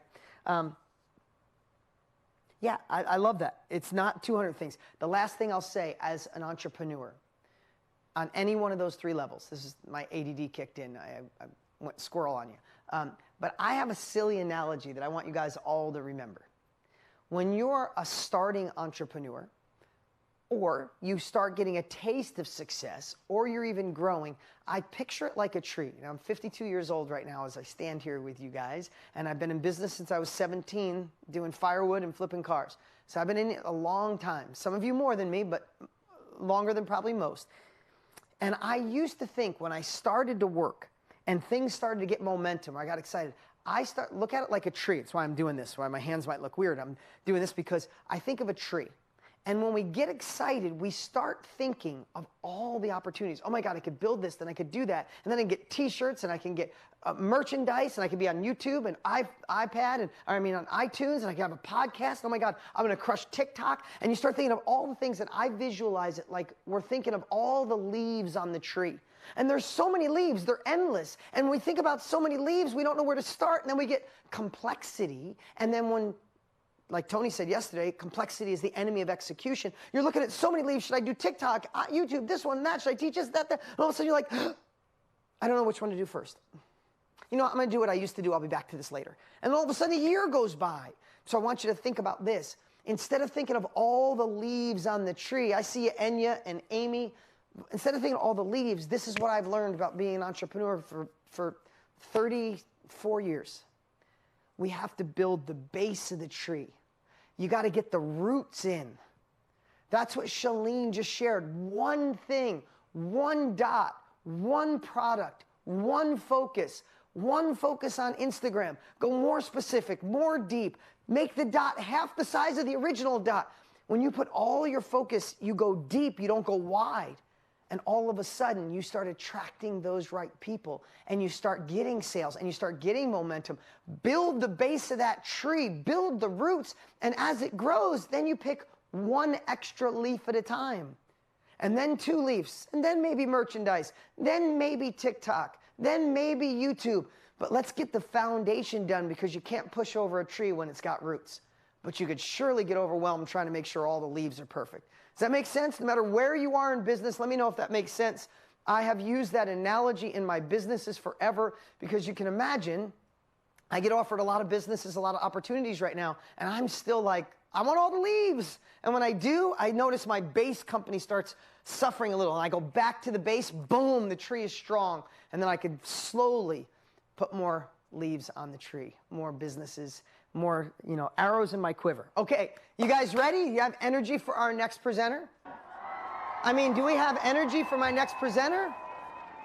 All right, so there we go, that's what I'm talking about. So if we go, again, by the laundry list, this next gentleman is the world's leading high-performance coach. He is a multiple 3-time New York Times best-selling author. He's released 20-plus online personal development courses, over 3 million students in 100 countries. He's got one of the top podcasts with over 60 million views, 10 million followers across his brands. And I'm looking at the cheat sheet. It could go on and on.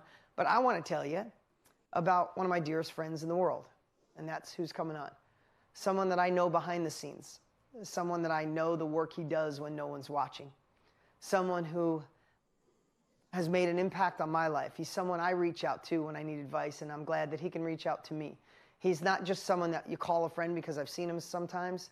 He's a true brother on the path. He's an incredible human, amazing husband, and a really dear friend.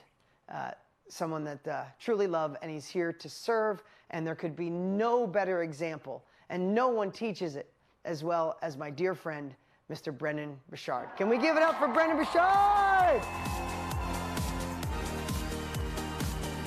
What's up, guys? What's up, my Brendon God. Burchard? Let's go! Oh, Steve, what's up, brother? Hey, everybody! G. What's up, everybody? Wow. Steve, congratulations to the whole team there. Hi, everybody. I see your beautiful faces from around the world here joining us. It's such a thrill to be here. I wish I was there with you and I could dance all around the stage and jump and everything, but I'm beaming in just like many of you are. And it's an honor to be here with you guys. I would just love to share why I love to do what I get to do I'd love to share why I love this industry, all the people you've been meeting and seeing and learning from, and what our lives are like. I'd love to share the obstacles that are going to get in your way, both like mentally and like tactically. And hopefully in sharing my own journey, you say, oh yeah, okay, I can do this.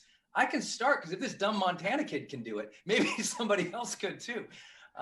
You know, for those who know me, I've been in this industry and literally called it, the first person to call it an industry in 2007, to take it from that time when, I don't know if you all remember back in 2006 and 7, it was kind of like the speaker industry or the motivational speaker industry. And then there was a life coach industry, and then there was a thought leader industry and an experts industry. And now it's the creator economy. And now it's the self-education movement. And we've all called it lots of different things, but you know what it is? Please listen. It is people who take great joy in sharing their journey and interests and passions with other people and helping people. People ask me all the time, like, what do you do? I'm like, I share my passions, I help people. I mean, you can add other language on it. Maybe you're a writer. Maybe you want to be a teacher. Maybe you want to train on the internet, create your online course, do a webinar, do a seminar, do what Dean is doing one day. I mean, we all have these tactical things we might want to do, but what is it? It's you bringing joy to the world by sharing what you're interested in, what you're passionate about, sharing the hard truths about life that you've learned and how you overcame them. It's as simple as all of us doing a little bit of self-reflection to realize the blessings that we have received and wanting to share some of those with other people who are struggling with the same things we've struggled with, or sharing our passions or the things that we collect with other people so they can see it and they can also take some joy from it. I mean, at the end of the day, I always have this phrase, I know you guys know if you follow me online, bring the joy. Like, don't wait for happiness to land on you one day. Bring the joy. Don't wait for abundance to suddenly arrive. Live abundantly. And when we can start switching our mindset a little bit, maybe I can explain what this industry is. Maybe I can explain what has worked for me. Maybe I can explain what Dean and everyone else have been sharing with you, maybe in a different way. I've been blessed to be teaching thought leaders and experts and creators full-time since 2007. And my big breakthrough came almost 10 years before that. And so for those who don't know my story, I don't have a big fancy degree that got me into this industry or into, you know, abundance in my life. What happened was I was a 19-year-old kid who got his heart broken. The first woman I ever loved, my high school sweetheart, we went to college together. And in college, she discovered beer and other boys and strayed from our relationship. And it broke my heart because my whole life, my whole identity was tied up into that relationship at the time. So when that relationship fell apart, I fell apart and I became incredibly miserable. Couldn't go to class, couldn't get out of bed, didn't eat. I mean, I lost a huge sense of who I was and I fell into a dark depression. Unrelated, a little bit after that, I was in a car accident. And before that accident, to tell the truth, I'd been thinking about taking my life. I was so destroyed by that relationship ending, I wanted to destroy my own life. And then the accident happened, unrelated, but it scared me to death and it smacked some sense in my head and said, kid, you don't want to die. You don't want to die, you want to live. Yes, your heart is broken and you've shut off the rest of the world. It's time to turn that back on. You want to love. Yeah, you know, you've been wandering around aimlessly and sad and depressed, but you still want to make a difference. You want to matter. You want to do something with yourself. And those simple lessons I learned from the car accident, that I wanted to live and I still wanted to love and I still wanted to matter, became my mantra: live, love, and matter. The trick for me was I didn't know how. I was miserable. So I went way deep and my interest became psychology, philosophy, personal development, self-improvement. And I don't know about y'all, but I just bought all the books, listened to all the audio tapes. I dorked out all the way in the industry at the time of self-improvement. And I went way in. I just loved it. I loved it. And along the way, I started improving. I started feeling better. I learned to get out of my shell. I learned to talk with people and trust people again.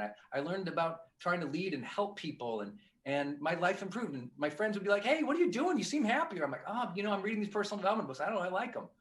But I still didn't know what to do with myself or my career. Anyone else out there, you had no idea what your career was, but you kind of bumbled into one, or maybe you're in that transition phase right now. I know that if you're watching this, I love how Dean is saying there's like these 3 different groups. I think one thing that unites all of us right now is we are in a moment of transition. Globally, we're in a moment of transition. Some of you are in a moment of transition because, the kids left, or you're changing a job, or you're looking for this new opportunity. But globally, we're in this new moment of transition. And what's beautiful in moments of transitions is we get to make new decisions for ourselves. And I was making decisions for myself, but I didn't know what I wanted to do. I took a corporate job. It was a great job. Right out of college, got a great job. Moved from small town Montana to big city San Francisco, California, which was like hugely, it was so big of a city, so expensive. I couldn't believe it. I got a job consulting, basically, building like PowerPoint presentations and frameworks to teach executive stuff. I was so young and so dumb, you wouldn't believe it. I had no idea what I was doing. But, I kept thinking about that car accident I'd had and how my life had been changing. And every time I told the big, long story of the car accident, which I'll spare you today, but those insights that I'd learned about living and loving and mattering, and how every night I go to bed and I ask, did I live today? Did I love today? Did I matter today? Because my car accident taught me that if you don't know the questions you're going to ask yourself at the end of your life, how you're going to evaluate yourself, how could you live purposefully each day? And I learned in my car accident that at the end of my life, I'll probably ask, did I live? Did I live well? Did I love? Did I love openly? Did I matter? Did I make a difference? So every night I asked, did I do that today? So I started living more intentionally. And I tell my friends that, they're like, that's inspiring. You should tell me more about that. And then we'd have conversations about their life. And I found out like I was kind of like coaching them a little bit or giving them advice. And I liked doing that. And I was always reading these personal development books. I thought, maybe I'll write a book one day. I don't know how to write, but maybe I'll write a book one day. But you know what? 7 years marched on of that corporate job. It was good. It was good. But in the back of my head, that transition mindset was building. It's time to do something that is more true to me. It's time to do something that is an expression of something that's inside that maybe people don't know, but it's a transition moment. You're in a transition moment. That's why you're here, I promise. And so I thought, okay, I'm going to make the leap. And I decided to leave my safe corporate job to become a full-time writer, to write my first book. And I did what most writers do. I promptly went broke. I was like, I had no idea. I was just trying to spend all this money on all these things. I had no idea what was happening. And I had no guidance, no direction, no courses. I didn't know what to do. The industry really did not exist other than, hey, go get an agent and hopefully get published. There was the online marketing industry was barely emerging. The modern digital economy was still 4 or 5 years away. It was really like early, but I decided to write that book. The challenge is I went broke. I ran out of money. I couldn't get an agent. I couldn't find a publisher. And so it got worse and worse and worse. And I kept trying to write and fool myself. And I was going through a little imposter syndrome. Well, who am I to write? I'd read Hemingway. Like, oh, come on, what are you going to do after that? So one day at night, I keep trying to write. I'm living now in my girlfriend's apartment. I couldn't afford my apartment in San Francisco anymore.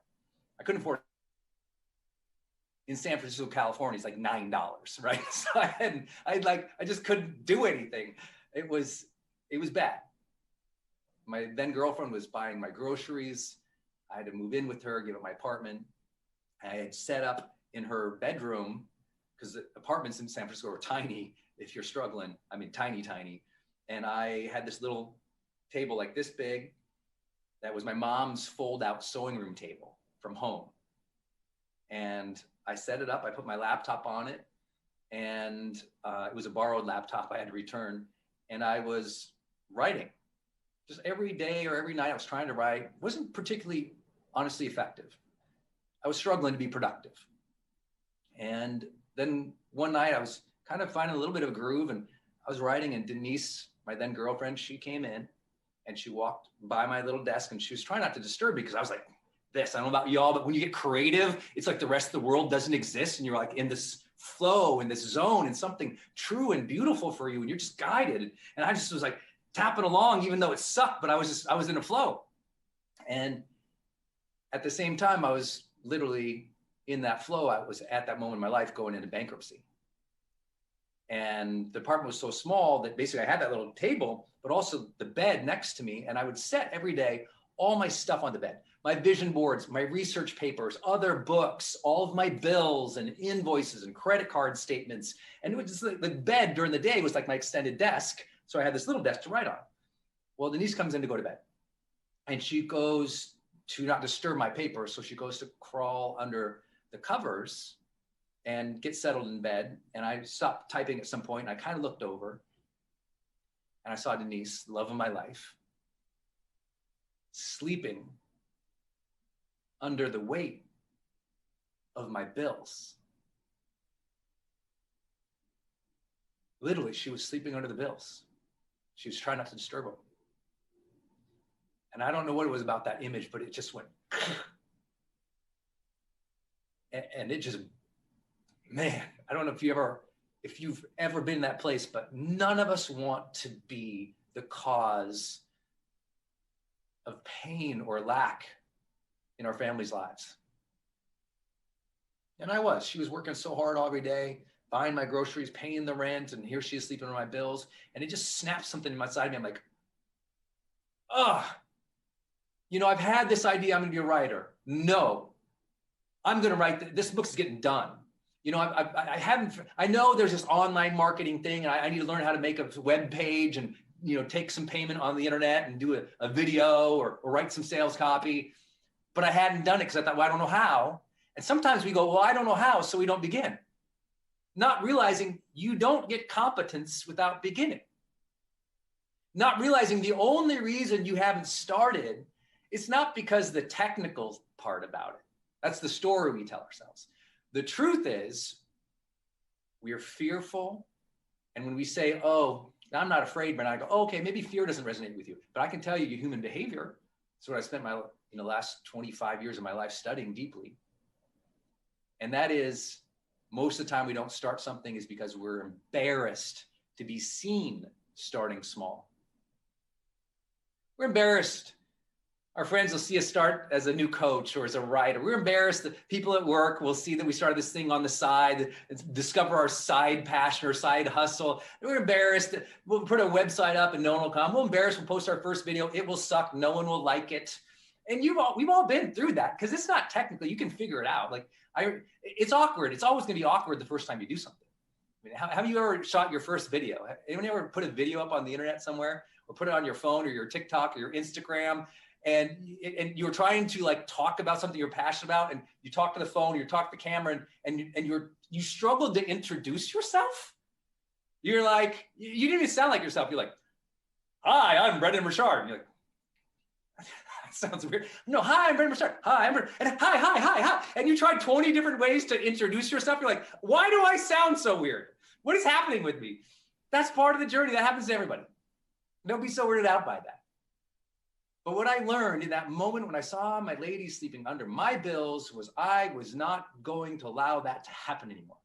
I was going to learn what must be learned to build abundance in my life. I was going to learn what must be learned to get to do my art every day with abundance, to share what I want to share with the world, unfettered and not scared.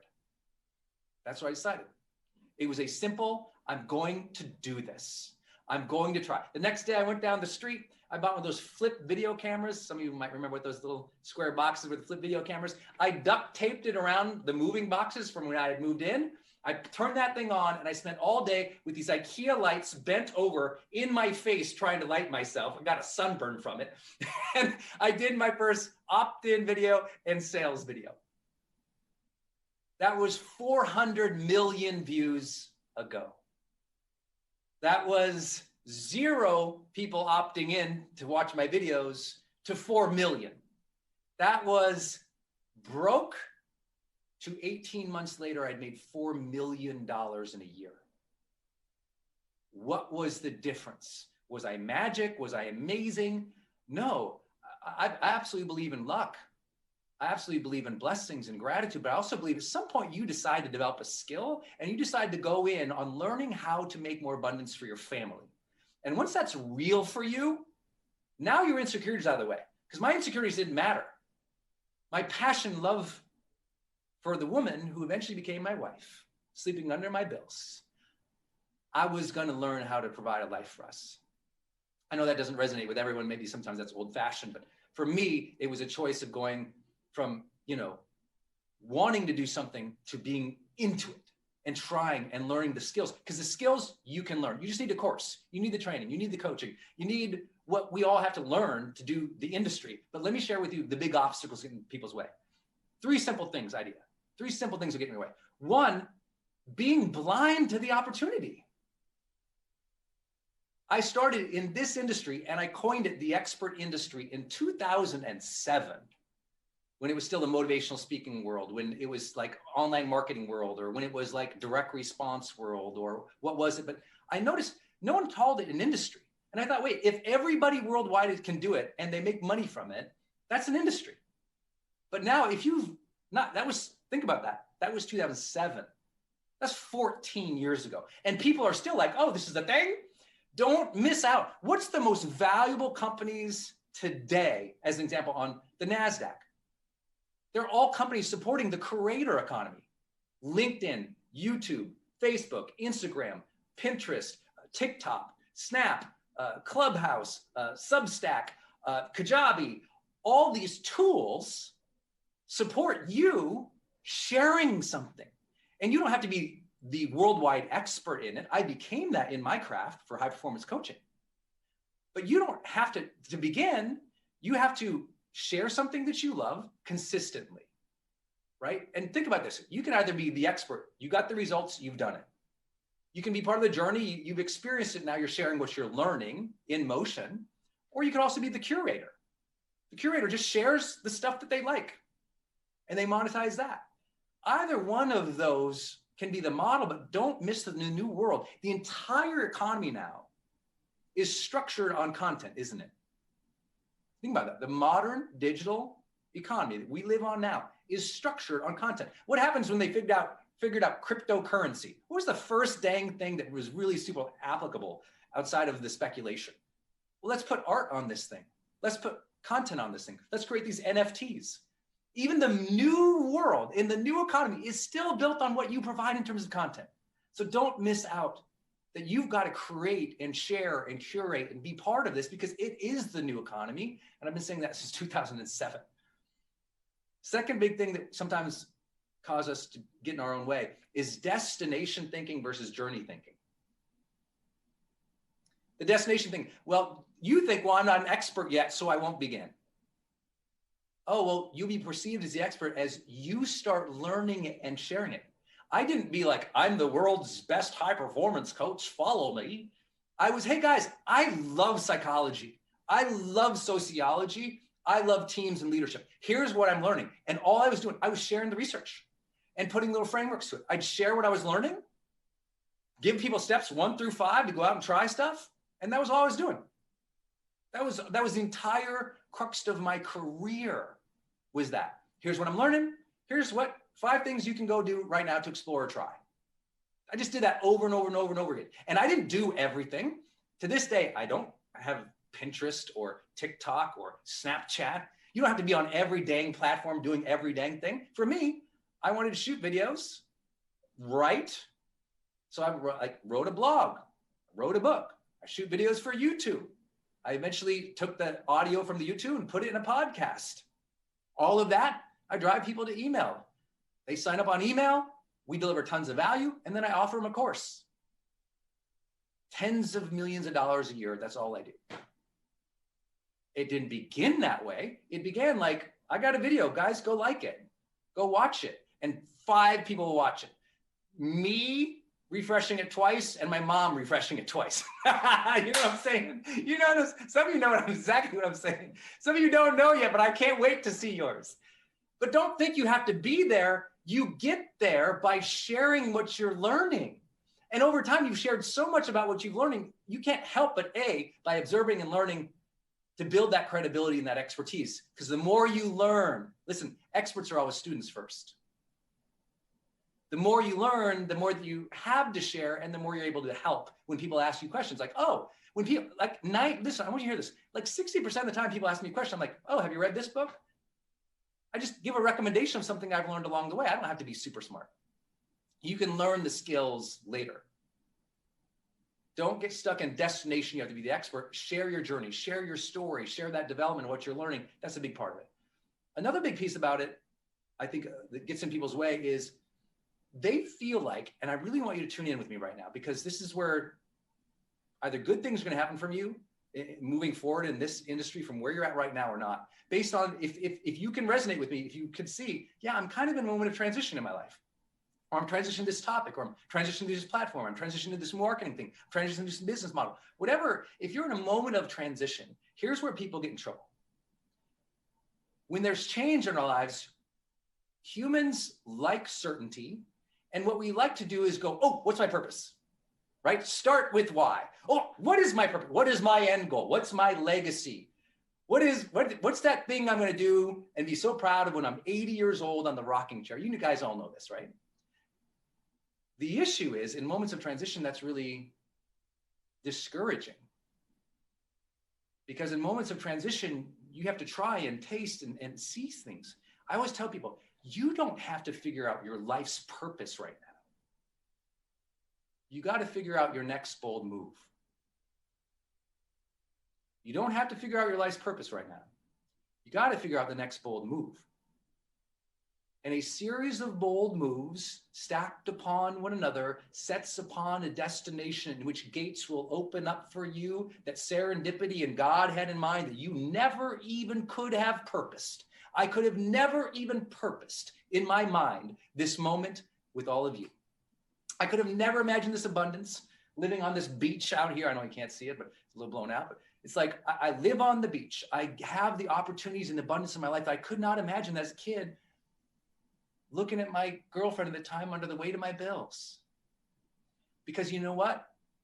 The world, I believe the Creator, opens up gates, but only when you roll up to them. Purpose reveals itself in motion, not in stagnation. You don't have to figure out your whole life's purpose. You got to figure out your next bold move. What's that next thing you can start, do, learn, post, express? And what are bold moves? Some of you guys know, think about this. I could never imagine the dumb kid from Montana. I literally created a course with Oprah Winfrey Network called Your Next Bold Move. Like all of a sudden I'm working with Oprah and team to create an online course. So what is a bold move? What does that mean? Well, a bold move tends to mean two very simple things. One, you choose to do something that is more authentic and true to your soul, your spirit, your interests, your passions, your obsessions. It's something that is more true to the explorative or the artistic or the adventurous side of you that you have been suppressing because you thought you had to do it right. You thought you had to fit in. Now, baby, you make a bold move, go, you know what? I like this job. That was my story. I like this job, but I want to write. I don't know how to write, don't know how to make money, but I'm going to make a bold move in that direction. I didn't think I had to figure it all out. I didn't I need a list of the next 40 books of my life so that I know at the end of 80 years old, here's my list of library books that I wrote. No, it's like, I want to move in the direction of being a writer. Let me figure out that. That was my key. So the bold moves are usually a move towards greater authenticity for your own expression and sense of aliveness and being, your passions, your interests, your obsessions, whatever you want to call it. And the second element to that, the real next bold move, is always when you match that first one with service. I hope I'm remembered for anything in this industry, really helping teach a lot of people, and I learned a lot from so many people. I'm a result of the industry itself. I'm a result of the personal development and the psychology and the online marketing industries. That's kind of what inspired me. I'm a result of all those teachers and trainers. In psychology, I'm here because of the Anders Ericssons and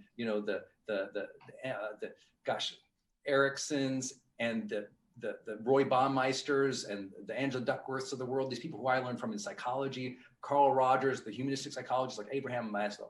In personal development, oh my goodness, Napoleon Hill, Dale Carnegie, Earl Nightingale, the Jim Rohns, the Wayne Dyers, the Louise Hayes, the Tony Robbins, the Deepoks, the Oprahs. Oh my gosh, you know, no way. I couldn't be here with that online marketing. I'm a guy, if it wasn't for Jeff Walker or early Frank Kern or Ryan Dices and all these people I got to learn from very early on, even including Dean on marketing, I wouldn't be here. I stand on their shoulders just like you do. The difference is at some point in the industry, you go from, oh, this is about me to share and do marketing to how do I be of service to more people? Not because I need the ego of more likes, but because you take that joy in sharing and helping others, which is what I began this talk with for you today. That it comes back to service. I tried to bring in the online marketing world, this digital marketing world, and the social media world, the concepts of good old-fashioned servant leadership. Just good, I love that stuff. Just, you know what? Be a good role model for people.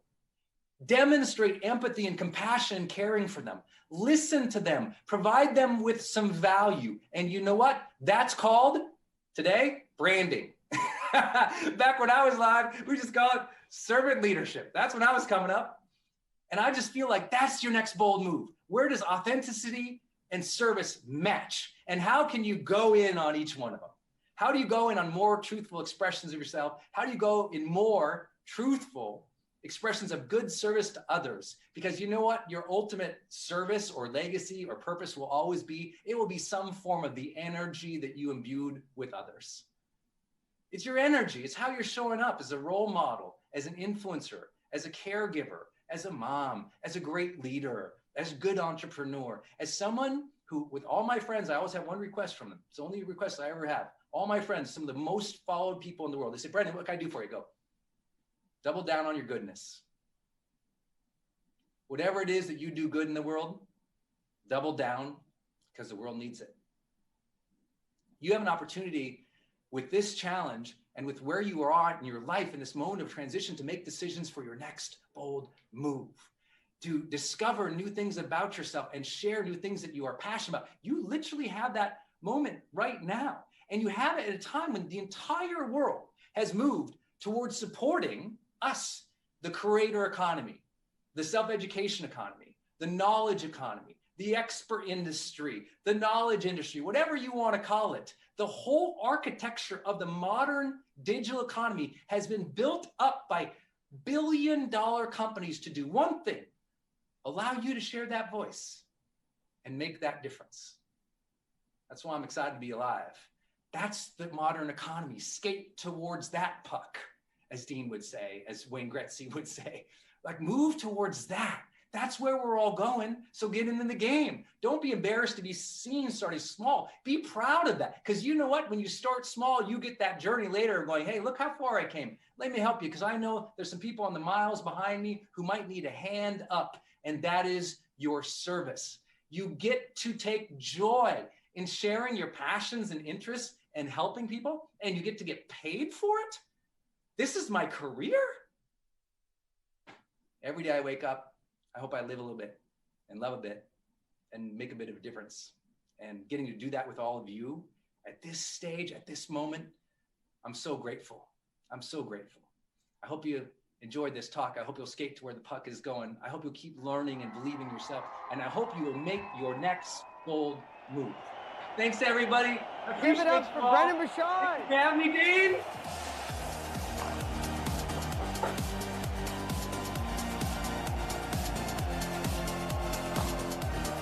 Thanks, brother. Give it up in the chat. He can see it.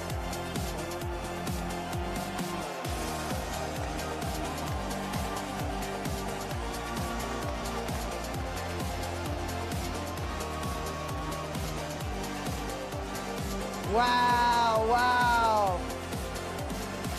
Brendan, man, thank you so much for, I'm so honored that you took the time today. And dude, we're blessed to, just so everyone knows what I shared earlier, I might have to share a lot of that as I go because so many of my dear friends are here. But Brendan is someone we've spent so much time together, shared so many personal things, have inspired each other. And the man you just met is exactly who he is. If it's the first time you're meeting Brendan, you got to just see a real slice of who he is. When no one's watching, when the cameras aren't on, when it's just Brendan, that's the man he is. And he is all about service. That's why his business has grown. It's why he's impacted so many lives. You read his credentials, multiple New York Times bestselling author, hundreds of millions of views.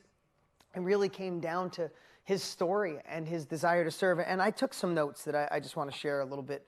And then we got one more amazing guest. But I want to share when he said he took a leap, right? He talked about wanting to serve, wanted to go from a job that wasn't serving him, right? That he was in corporate America. It was a dream at one point, but then the dream was gone. Anybody ever feel that? Like it was the dream to get out of college and the dream to get the job, and then you got all of it and you sat there one day and said, what the hell is this? This is not what I thought it was going to be, right? Well, he felt that and took that leap of faith, right? But then what I wrote down is, I think he might have got into that, as Tony said yesterday, and I'll say it my way. Tony said the tyranny of how, but he was in that, how do I do this? How do I write more? How do I make this happen? How do I take care of my girlfriend? And how do I do better things? And then one day, right? One day we all have that moment. For him, and that story, I watch him get emotional every time he shares it when he looked over and saw Denise, his amazing wife. And we love Denise. She's one of our favorite people. Looked over and saw her under the weight of his bills. It was that moment, right? It was that moment that he said, it wasn't about the how anymore. And I think that leads into what we talked about yesterday. It wasn't how, oh my God, my wife's under those bills. How do I write faster?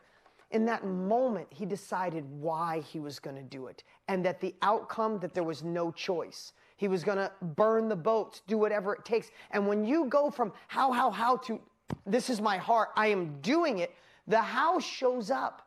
The how shows up, like he said before, when you decide, when you gain capabilities, when you get the course, when you get in the workshop, when you get in the mastermind, when you take the uncomfortable action, when you move forward, when you spend 2-3 hours a day in a training to gain it, and then say, I'm putting it in place. Because listen, you might be in a spot where Brendan was at. Maybe you were in a spot like that. But do we have to have that moment to decide, right? If you are here, that means you're ready. I love when he says your next bold move. I'm betting you're ready for your next bold move. Brendan's still watching. Let him know in the chats. He can see all 3 chats, no matter if you're in Facebook, YouTube, or on Zoom. Who's ready for their next bold move? You are here not because you have nothing to do today. You're here not because life is absolutely perfect and you just have, it's better than Netflix. You're here not watching Netflix, not doing something else. You're here gaining capabilities because you know you were designed for more. And at the end of our lives, don't we all want to serve? I mean, let's just be honest. I think there's probably some bad people on this earth, but I think at the end of the day, we all want to get our oxygen mask on so we can make an impact on the world. So as Brendan says, we could deliver more good. We could step it up, share more goodness, share more joy. I mean, listen, I'm not trying to make this all fuzzy and like, oh, but we really are. I mean, Brendan and I talked 3 days ago, before my son's game. I had an hour practice. I called Brendan. We spent the whole hour on the phone. And literally like 2 little kids, him and I have, I have different relationships with different friends. His and I are like, we're 2 little kids when we're on the phone. And he's like, brother, do you believe we get to do this? Every day we get to inspire people, change people's lives. We learn stuff and we share it and people thank us. Do you believe we get to do this? And I'm like, no, I can't believe it. Do you know we're going to try for 1 million people? He's like, oh my God, 1 million, yay. Like literally, I'm not shitting you for lack of a better word. It's how we have a conversation. Like I'll say, I'm going to try for 1 million. He's like, no.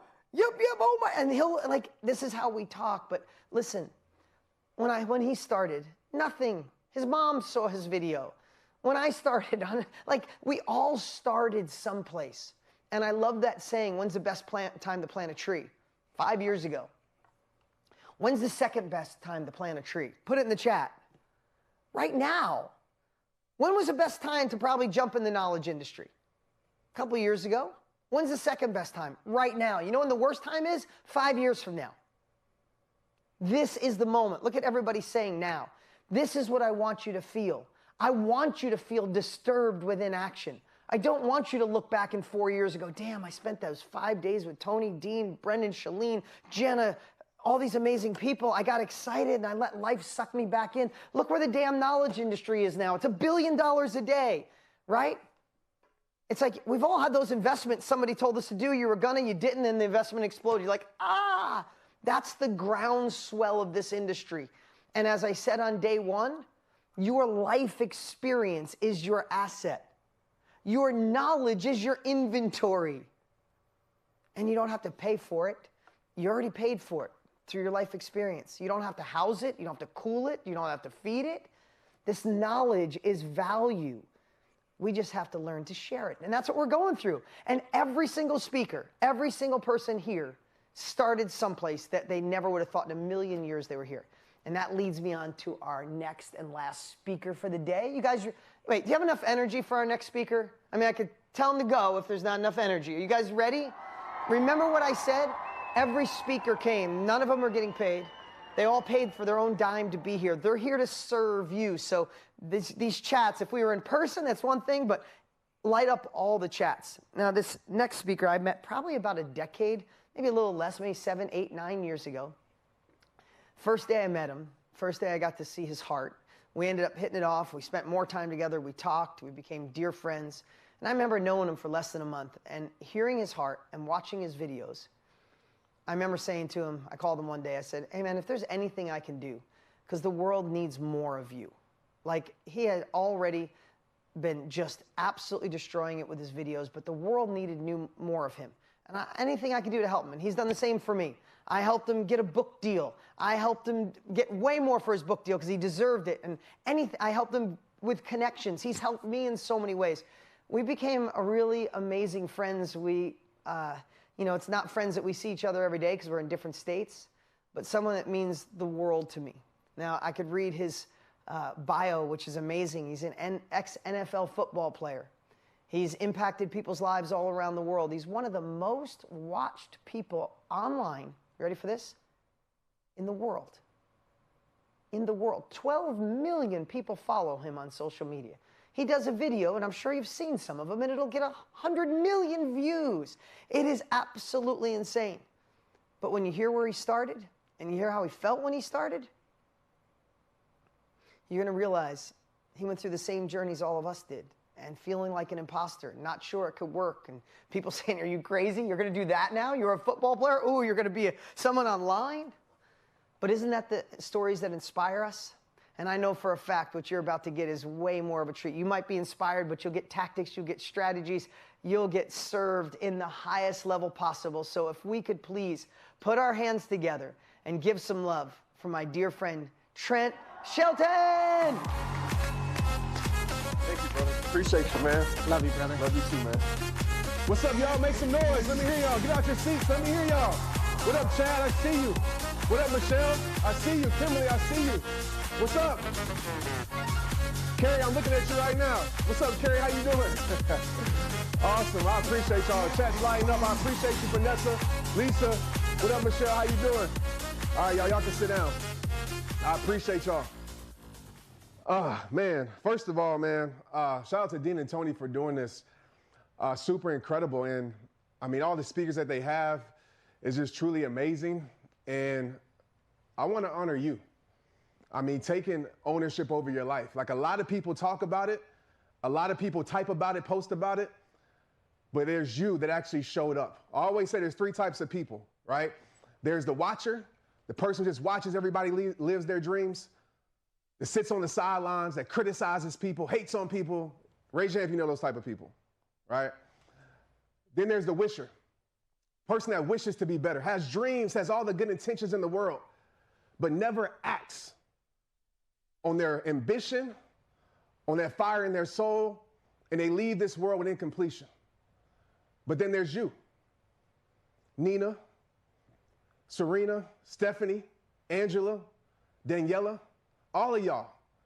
There's you, the worker, the person that shows up, the person that puts in the work, the person that grinds from the bottom and hits their rock bottom and still goes on, the person that's in the car wiping tears off their face and then still accomplishing the mission.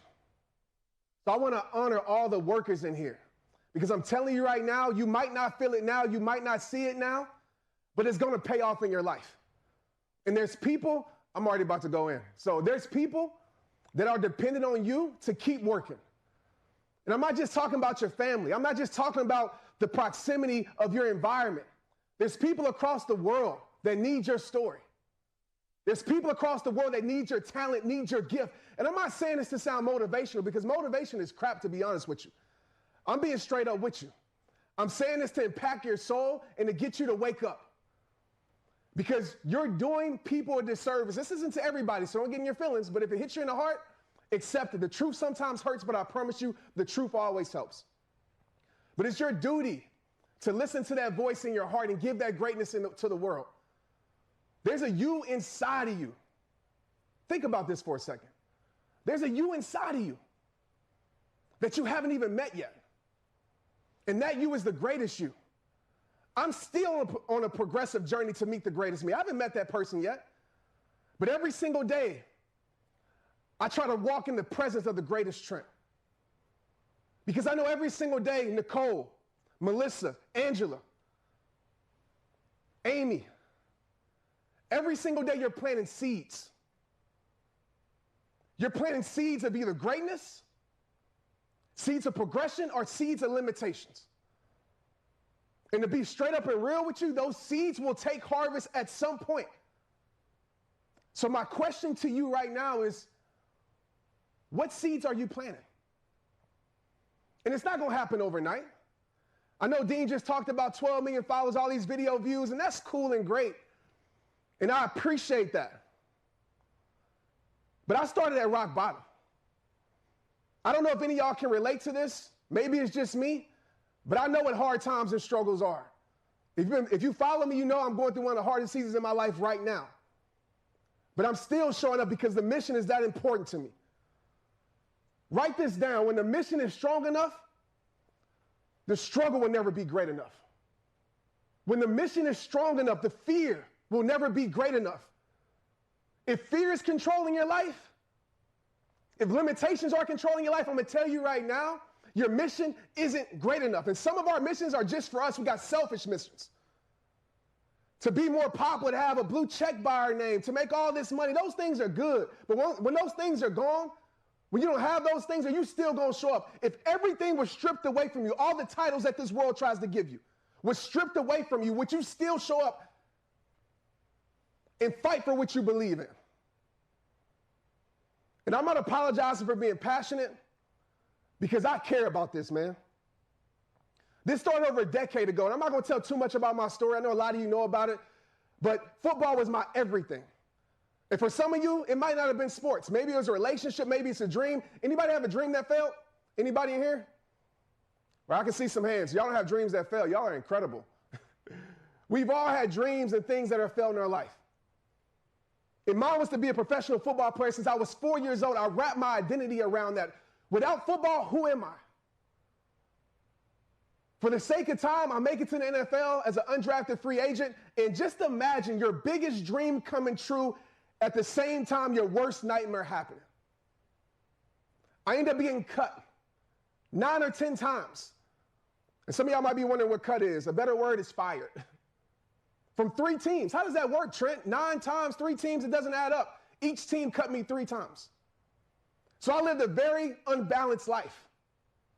I didn't know if I would be cut right after practice. I didn't know if I would be there the next Monday. And I had a family to take care of.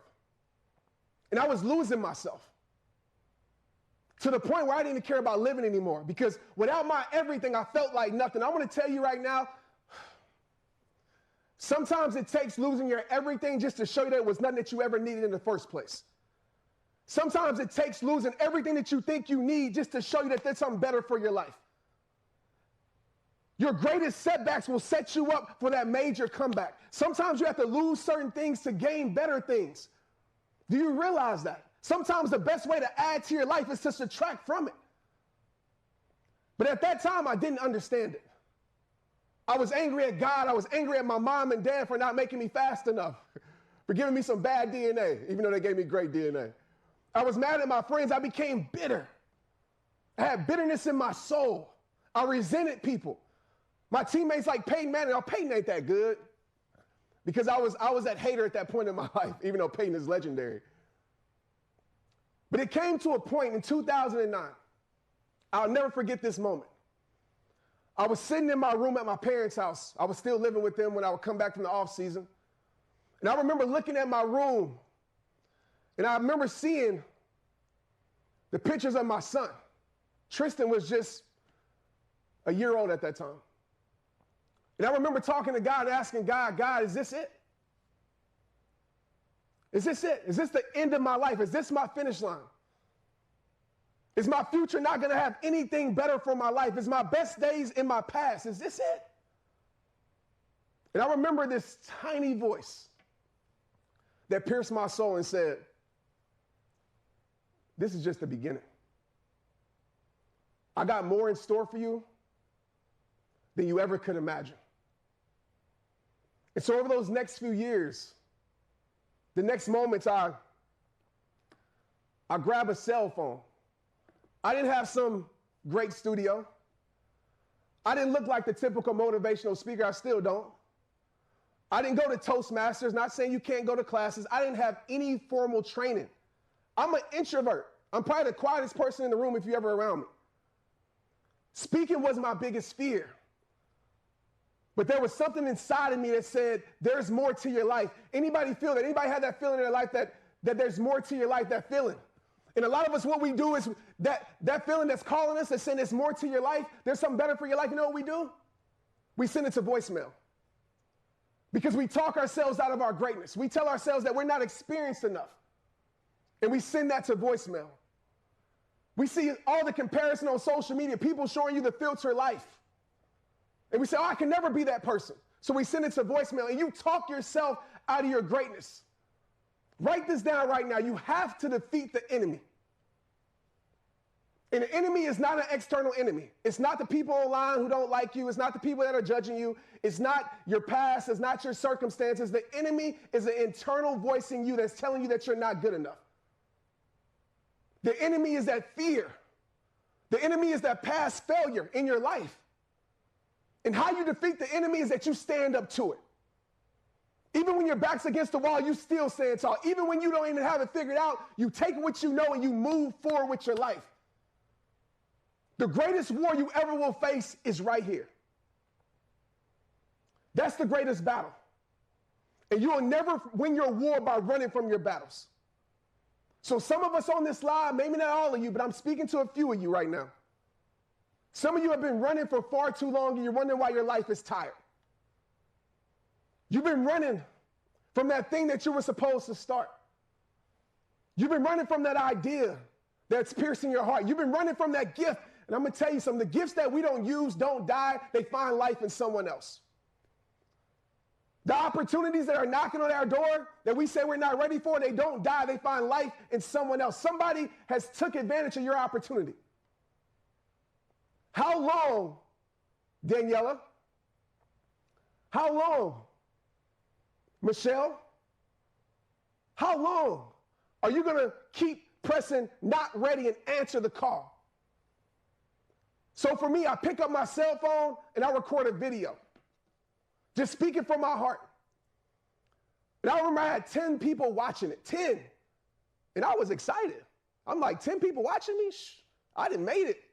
That's 10 people that I can touch and reach. My goal since day one, I want y'all to hear this. My goal wasn't to reach millions. My goal was to reach you. My goal wasn't to reach millions of people. My goal was to change the life of one. And that first one was the person I looked in the mirror every single day, myself. Because if you don't believe it, if you don't live it, you're not going to have something called conviction and confidence. The reason I'm able to talk like this, because I live it. So if you're going to answer that call, drop a heart in the chat right now. I want to see this chat light up with hearts. If you're going to stop running, drop a heart in the chat. I see you, Vanessa. I see y'all. And so now people see all these videos. It took one moment. I'm going to progress because I don't want to tell too much about my story, but I want y'all to let y'all know that I didn't get millions of followers overnight. I didn't. I remember I had a speaking engagement. And remember, I'm an introvert. So my homeboy hits me up at a mega church in Dallas, Dr. Tony Evans. I don't know if y'all know Dr. Tony Evans. Incredible man of God. His son, Jonathan, reaches out to me and says, hey, Trent, come speak in my church. And I'm like, I'm never going to speak at your church, ever. I have nothing to speak about. My life is too bad. I have too many insecurities. I was allowing the enemy to keep me from my greatness. And I was talking myself out of it. So he used a little tactic. And he kept asking me, am I scared? And of course, you know, I'm a football guy. I'm an athlete. No, I ain't scared. Even though I was shaking. And I said, I'll do it. It was a 5-minute speech in front of like 5,000 kids. It seemed like 20,000 kids. And if you ever spoke in front of kids before, they are the hardest audience to speak in front of. If you want to hone your gift as a speaker, go speak in front of kids, okay? That's just a side note. And I get up there and I prepare the whole night before. Right? I know it like a rap verse. I love music, so I'm reciting it. I have it memorized. I had all these notes in my mind at that time. And I walk onto the stage. I look out, just like I'm seeing all your beautiful faces, but the kids aren't giving me all the same energy y'all giving. They look at me like, what are you about to talk about? We ain't trying to hear this. I froze up. I forgot everything. Everything. And I want to add this piece into the story. I was still hanging on the football. I was actually supposed to report that Saturday. This event was on Friday. I said 2 words or 2 phrases in that moment of me freezing up. I said, God, use me. And I said, Trent, you can either sink or you can swim. And at that moment, I just spoke from my heart. Those kids after ran up to me and asked me all these questions. And in that moment was the moment that I let go of football forever. I called my coach and I told him I wasn't coming. You know what he did? He hung up on me and said, good luck. I called my friends. My friends didn't understand it. And this is what I want to tell y'all right now. I'm not trying to get into this whole friendship thing, but you got to understand this right now. All right, surround your life around people who inject faith into your life instead of fears into your heart. If your environment doesn't have people that are injecting confidence in you, that are doubting you, and everybody's not going to get it. Your support will oftentimes come from strangers, and it's okay. We often run to the ones that we love most, but this is just fact. Sometimes it's the people you love the most that will support you the least. And that can no longer be an excuse, because one of the biggest excuses, and I'm sorry I'm getting passionate, but I see so many people silence their greatness because I don't have support. Oh, they don't understand me, they don't get me. God gave you the vision. Why are you expecting other people to see it? Y'all feel that? Yeah. Why are you expecting other people to see it? It's in your heart. Most people won't see it until you actually accomplish it. So stop trying to get people to see your vision and stop using the excuse, Trent, I don't have support. Go support yourself, because when you walk down the path of the journey, I know it's about the journey. The journey might not be perfect. The path might not be perfect, but the purpose of the path is always perfect. I will tell you this, the journey will always reveal in your life the things that you need. Me and Dean, I can tell me and Dean's story. It was me walking on my path and going to certain things outside of my comfort zone that allowed me to run into a great man like Dean. It wasn't the people close to me that brought me there. So don't let the lack of support, write this down, their lack of support, whoever they is or are, their lack of support has nothing to do with your level of success. The person that has everything to do with it is you. So if you're crying about support, are you supporting yourself? If you're crying about people not believing in you, do you believe in you? Because, my friend, you set the tone for your life. Another thing I want to talk about real quick, because I got 4 minutes. So we talked about number 1, defeating the enemy, and a whole bunch of other stuff that's just me as a heart speaker. Number 2, I need everybody in here, Chris, Nick, everybody in here, I need you to magnify your mission. It has to become greater. It has to become greater. Your mission is your magnet. So not to get too much into my personal journey right now, my personal story, what I'm going through in my season, I'll probably cry, and I don't want to cry right now. But people have been asking me, Trent, how have you been able to still push through? How have you been able to still overcome? With losing your mother, with your daughter going to the ICU, with losing your grandmother all in a matter of weeks, how have you been able to do it? Has it been hard? Hell yeah, it's been hard. But that magnet is so strong with my mission that it's like a tugboat, that even when I want to give up and quit, it continues to roll for me. Even when I want to give up and quit, it continues to be the engine that pulls me through the troubled water, that pulls me through the rising tide, and I'm able to keep progressing and keep going. You have to make your magnet stronger.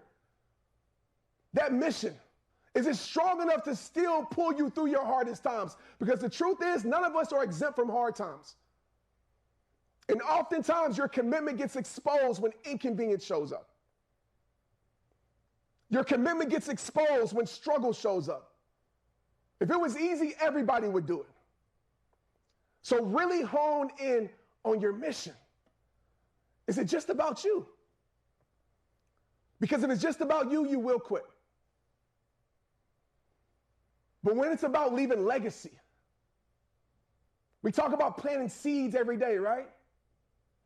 When you leave that legacy and this generational change, think about this. Some of you have the gifts to change generations. You know what's so dope about my story that people don't talk about, that I love personally? That my great-great-great-great-great-grandkids, I'm assuming, unless technology changes, are going to be able to see their great-great-great-great-grandpa Trent Shelton inspire the world. They're going to be able to go see videos and go see my ideas, see what I stood for, see what I believe in. They're going to be able to see that. So if anything, leave a trail of legacy to change generations. The third thing I want to touch on before I wrap this up. Are y'all feeling this? Okay, cool. The third thing I want to touch on before I leave you guys is opportunity cost. There's a little quote that I love to say that really ignites action in my life, that really ignites action that overcomes procrastination, that really ignites passion. And this quote is this: never let the fear, right? The fear of staying the same should outweigh the fear of change, right? So a lot of us, we're so afraid to change, but staying the same should scare you even more. Staying the same, being the same person 5 years from now, 2 months from now, should scare you more. What is it costing you not to show up? Because some of us, we think it's just costing us, I'm just not showing up today, that's it. No. Just imagine if I would have never showed up and walked into my fear, there wouldn't be millions of people across the world being impacted. What is it costing you not to be disciplined? What is it costing you not to stay committed? The definition of commitment is this, because I want to say this, because the mood that you have right now will leave next week when real life gets back to you. Commitment is this: staying loyal to what you said you were going to do. Not Dean, not Brendan, not Tony, not me, not your mama, not your daddy, to what you said you were going to do long after the mood you said has left you. That's commitment. So when you're doing videos and one person shows up, you still going to stay committed? When you sell your program and maybe, as Dean said, 32 people bought his program, right, when he was selling cars, you still going to show up and stay committed? Your commitment has to be rooted. Because I believe Dean said this, right? When the roots are deep enough, the tree, right, can't sway, or somebody said like that. Strengthen those roots. And I'll leave you with this message. You have the damn baton in your hands. I don't know if any of y'all ever ran track before, but track is a relay, 4x4. And I'll get a little bit personal. My mother just reached her finish line, right? She left, she's gone, she did her job. God called her home. And she ran her race. She ran her race as best as she could and blessed my mother's heart, because my mother gave me and her 2 other boys, me and my brothers, the lead on life. She didn't give me the baton behind where I had to play catch up. And I know some of us are not as fortunate to have that, and I get it. But the point is, she gave me the baton, and now it's my time to run my race. You have the baton in your hands. My question to you is, how you going to run your race?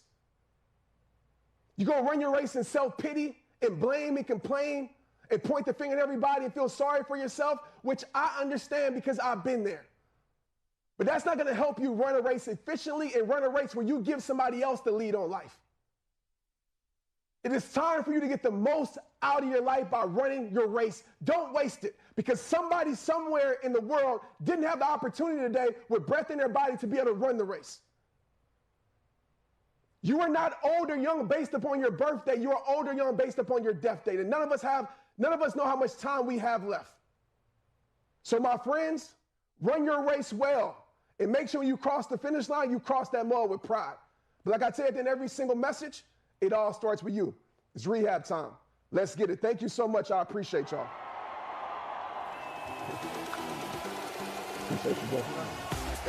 Seriously, guys, what can you say? Trent Shelton, give it up for him. He'll be watching the chat in the back. Hey, let me just ask you right now, are you glad you're here for the Own Your Future Challenge? Let me know. Put it in the chat right now. Are you glad you're here? Wow. Anybody else writing notes and quotes as fast as I was?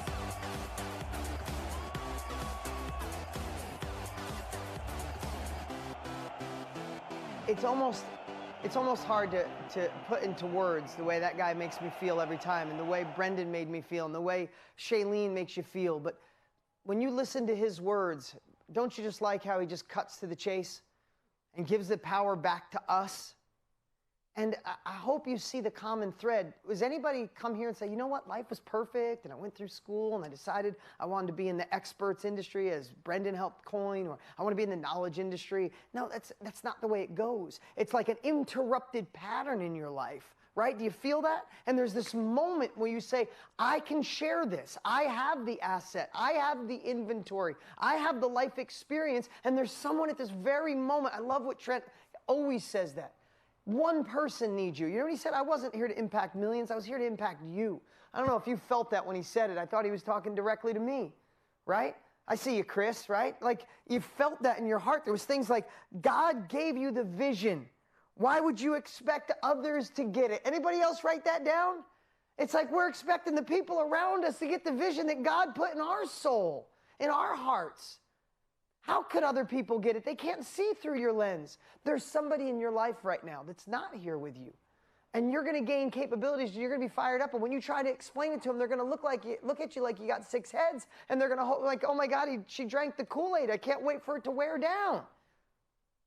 Why would you share it when you know that's going to happen? God gave this, or the universe, whatever you believe in, gave it to you. You're here. You're learning from Trent Shelton and Chalene Johnson and Brendan Burchard, and Tony Robbins, and Jenna Kutcher. You're learning. This is about unlocking your full potential, to not turn down your glow, to turn it up so bright that you attract the people in your life. Listen, I mean this. I have friends that I've known since high school. I have one left from 5th grade. He's still a dear friend. These are truly my best friends. I see Trent twice a year. We talk once a month. One of my dearest friends. I see Brendan 4 times a year, one of my dearest friends. Jenna's become a dear friend.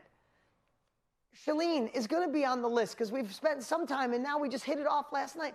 These aren't people I need to know their birthdays or send them cards or see them every day, but they're people when I reach out or watch them. Sometimes I'll just go watch a Trent video. I'll be doing a run, not feel like working out. I'll just find Trent, watch it like I'm going 100 miles an hour. That's what dear friends do to each other. And if there's people in your life that, you know, bust your dreams, it doesn't mean they got to go, but it doesn't mean that they're in control of your life. At the end of our lives, do we want to look back and say, I was going to go for it? I was going to turn up my brightness, but, you know, no one believed in me. I won't even try to replicate what Trent said. He said it so elegantly. I love that. It wasn't put in their heart. I said, don't let the lack of support has nothing to do with you and your level of success. Magnify your mission. How about when he said magnify your mission? Damn, Carissa, did you feel that too? when he said magnify your mission? I don't know about you guys. There was things he said and I was like, ooh. Anybody have that like, oh, damn, that was for me? And my production crew, he said one thing and Mike went, whoa, he threw his hands up in the air. But why is he doing that? Because he truly cares. And he knows what it's like to feel when everything that he thought was his life was over. There was some more personal stuff, Trent. Maybe at another time he'll share it on what made that transition. And now he's the man he's supposed to be. He says it all the time. He's so thankful he's not in football. But he also said sometimes the things that we think are our dreams have to be destroyed or we have to break them, right? I heard someone say once to have a breakthrough, we have to break something. So we're thinking the thing that went wrong, the person that let us down, the business that didn't work, we're thinking that's the thing that's our anchor, when we reposition, it was actually the launching pad. Thank God that relationship didn't work, or that business didn't work, or that time in history didn't work, because you're set up for greatness in this moment with all those experiences to drive you forward. Not to just rehash what my brother Tony says, but what if life happens for us? Not just take it as a slogan. What if it really did happen for us? And all of those things led us to this moment where we have the opportunity to step up. We have the opportunity to be role models. We have the opportunity to serve, and we have a platform to do it. We have the education. We have the people willing to learn. People aren't going back to college. They're not trying to figure it out. They want to learn from you. And if you take heart, the last thing I'll say about Trent's heart, if you take that and say, I might not have 5,000 followers in 5 minutes, but one person today needs me, and I'm going to help that one person. When you look at it through that lens, it takes away, oh, what if I'm embarrassed? Like what Brendan said. I love when he said, maybe you're not starting because you're embarrassed. Your friends will go, oh, you're starting over, starting small. You used to be up here, now you're trying this new thing. We all got to start someplace, and sometimes that transition will kill us or stop us from moving forward. Is it really worth letting that one person down next week that needs what you have? Are you going to let embarrassment stop you from impacting, serving, and finding who you're meant to be? And maybe, Amir, I see you shaking your head, right? We just can't do that anymore. That's why we're so excited about these 5 days, because I hope you saw the dot today. You saw delivery systems today. You saw mess-to-message, your expertise, your skill, or being something you're passionate about, or being the reporter. You could build a course, you could do a live, you could go do a mastermind, you could do a workshop, you could do a community, you could coach a couple people at once online. All of this, the pieces are there. When we narrow it down, we all have something to serve. But we also need to climb in here and see the proof, right? The 4-minute mile. Right? It's the greatest story. We've all heard it way too many times, right? Roger Bannister ran the 4-minute mile. Before that, they said it was physically impossible for the human body to run 4-minute mile. He runs the 4-minute mile. Never in the history of the time anybody had ever done it. He runs it. And what happens in the next year? 18 people run the 4-minute mile. How the heck does that happen? Did they all go on steroids? Right? Did human evolve? Did we evolve? No. They just believed they could. And I hope today anchors in your belief that you can, that you were given this vision, you were given this desire for more. This is yours, not someone else's, and they don't need to believe in you. If you don't think everybody who is here today, including me, has been called a dreamer, crazy, it'll never work, you're too young, you're too old, you don't have the money, you don't have the education, they don't make statues of critics. They make statues of the crazy people. And I'm glad we're all crazy. So you guys ready to do this? Can I get some commitment? We're ready? Who's ready to show up and play full out tomorrow? You guys ready to show up and play full out tomorrow? Tomorrow, if you think yesterday and today was good, tomorrow, I'm thinking tomorrow is going to be your best day ever. I'm just saying. But you got to be here. Be here live. Show up. Play full out. We got amazing guests. I'm teaching something tomorrow. It is my favorite thing in the entire world to teach. It changed my life. Tomorrow, what I'm teaching literally is the secret to my success. I'm not joking. Tomorrow you will learn the secret to how I got here. And I can't wait to share. Kevin, I saw you say, bring it. I'm bringing it. I'm bringing it, man. There's no way to hold it back. So I'm going to bring KK out here in a minute. Don't go anywhere. She's giving away some cool prizes. But besides that, she's going to go over a little homework assignment tonight for you. This isn't for me. This is for you. Never leave the scene of this momentum without taking an action, without doing something. Yes, we're going to have a fun challenge tonight, but she's got a little homework. It's going to go less than 5 minutes. She'll go through this with you. I'm going to encourage you to do it while you're in this state. Like Trent said, in a week from now, you might not be in this state. Do the homework. You can come back to it and say, while I was there, I felt this, right? Last thing I'll share is I use these words a lot because I use them with my children. My daughter's 14, heading towards 15. I had to anchor this into her soul. I said, who are we going to be when no one's watching? I said that about Tony. I said it a couple times. That's the theme for my New Year's this year, for 2021, with my daughter and my son, my older kids. I said, this is the year of who you are when no one's watching, because I can't see who you are. I can't see what you do. You could sneak stuff, sneak drinking, sneak out. I probably wouldn't know, but you'll know. And what kind of character do you want? Would you like to be the person that you're the same? I could look at your phone. Anybody could do it. Like if no one knows that the microphone's on and they hear you talking and you're congruent to the person you are when the mic's on, or when dad's not listening and you're talking to your friends, how cool would it be to just be you, to not have to pretend, have to be two people? And I said, don't pretend you want to be great at pitching, but when no one's watching, you don't practice. You binge out on TikTok, right? And my daughter practices all the time pitching. My son practices all the time. That's why they're good, because they do the work when no one's watching. Next week, no one's going to be watching. But you'll have the opportunity to have capabilities in your hand where you can dig in, your vision, your dream, gain it, go for it, do it. And as Frank Sinatra says, the best revenge or the best way to show people what you're doing is massive success, right? So let's get out and make it happen. You guys ready for that? You guys ready? Are you ready for tomorrow? All right, put it in your phone. Be here tomorrow on time, show up, ready to play. But right now, 10 quick minutes with Carissa, KK. Do the homework. Some good prizes are given away, and we'll see you tomorrow. Let's give it up for KK. Okay, everybody, come on. I mean, day 2, how are you feeling out there? Show me with your body if you're in VIP. YouTube, I was watching your chats. You guys are going crazy. What a beautiful day, my friends. I told you this morning that day 2, maybe, perhaps, could be the best one yet. Was I right? Until you get to tomorrow, you just heard what Dean said. Tomorrow is where this all comes together. Tomorrow's a really, really important day. Let's recap. This is your daily wrap-up. I'll be here with you for just a little bit. But how many of you would like to go out today with the same level of energy that you started today with? By a show of hands, say yes. Who's feeling good, having more energy, having greater beliefs about themselves, seeing more opportunity in your life? I don't know. I think we call this owning your future. Does anyone feel like they're starting to own their future? I mean, I wasn't even trying to make a joke, but it's happening. This is the compound effect. When you show up for you every day, these things just happen inside of you. So I want to celebrate every single one of you for showing up, for playing all out. And let's celebrate our speakers. I want to share with you guys something that you don't normally get on the receiving end of these. You don't see what happens backstage. But every single speaker that spoke today, guess what? They're here, they all have their notebooks open, and they're doing this the same way that you guys are. And when Trent was up here just last, was that just beautiful?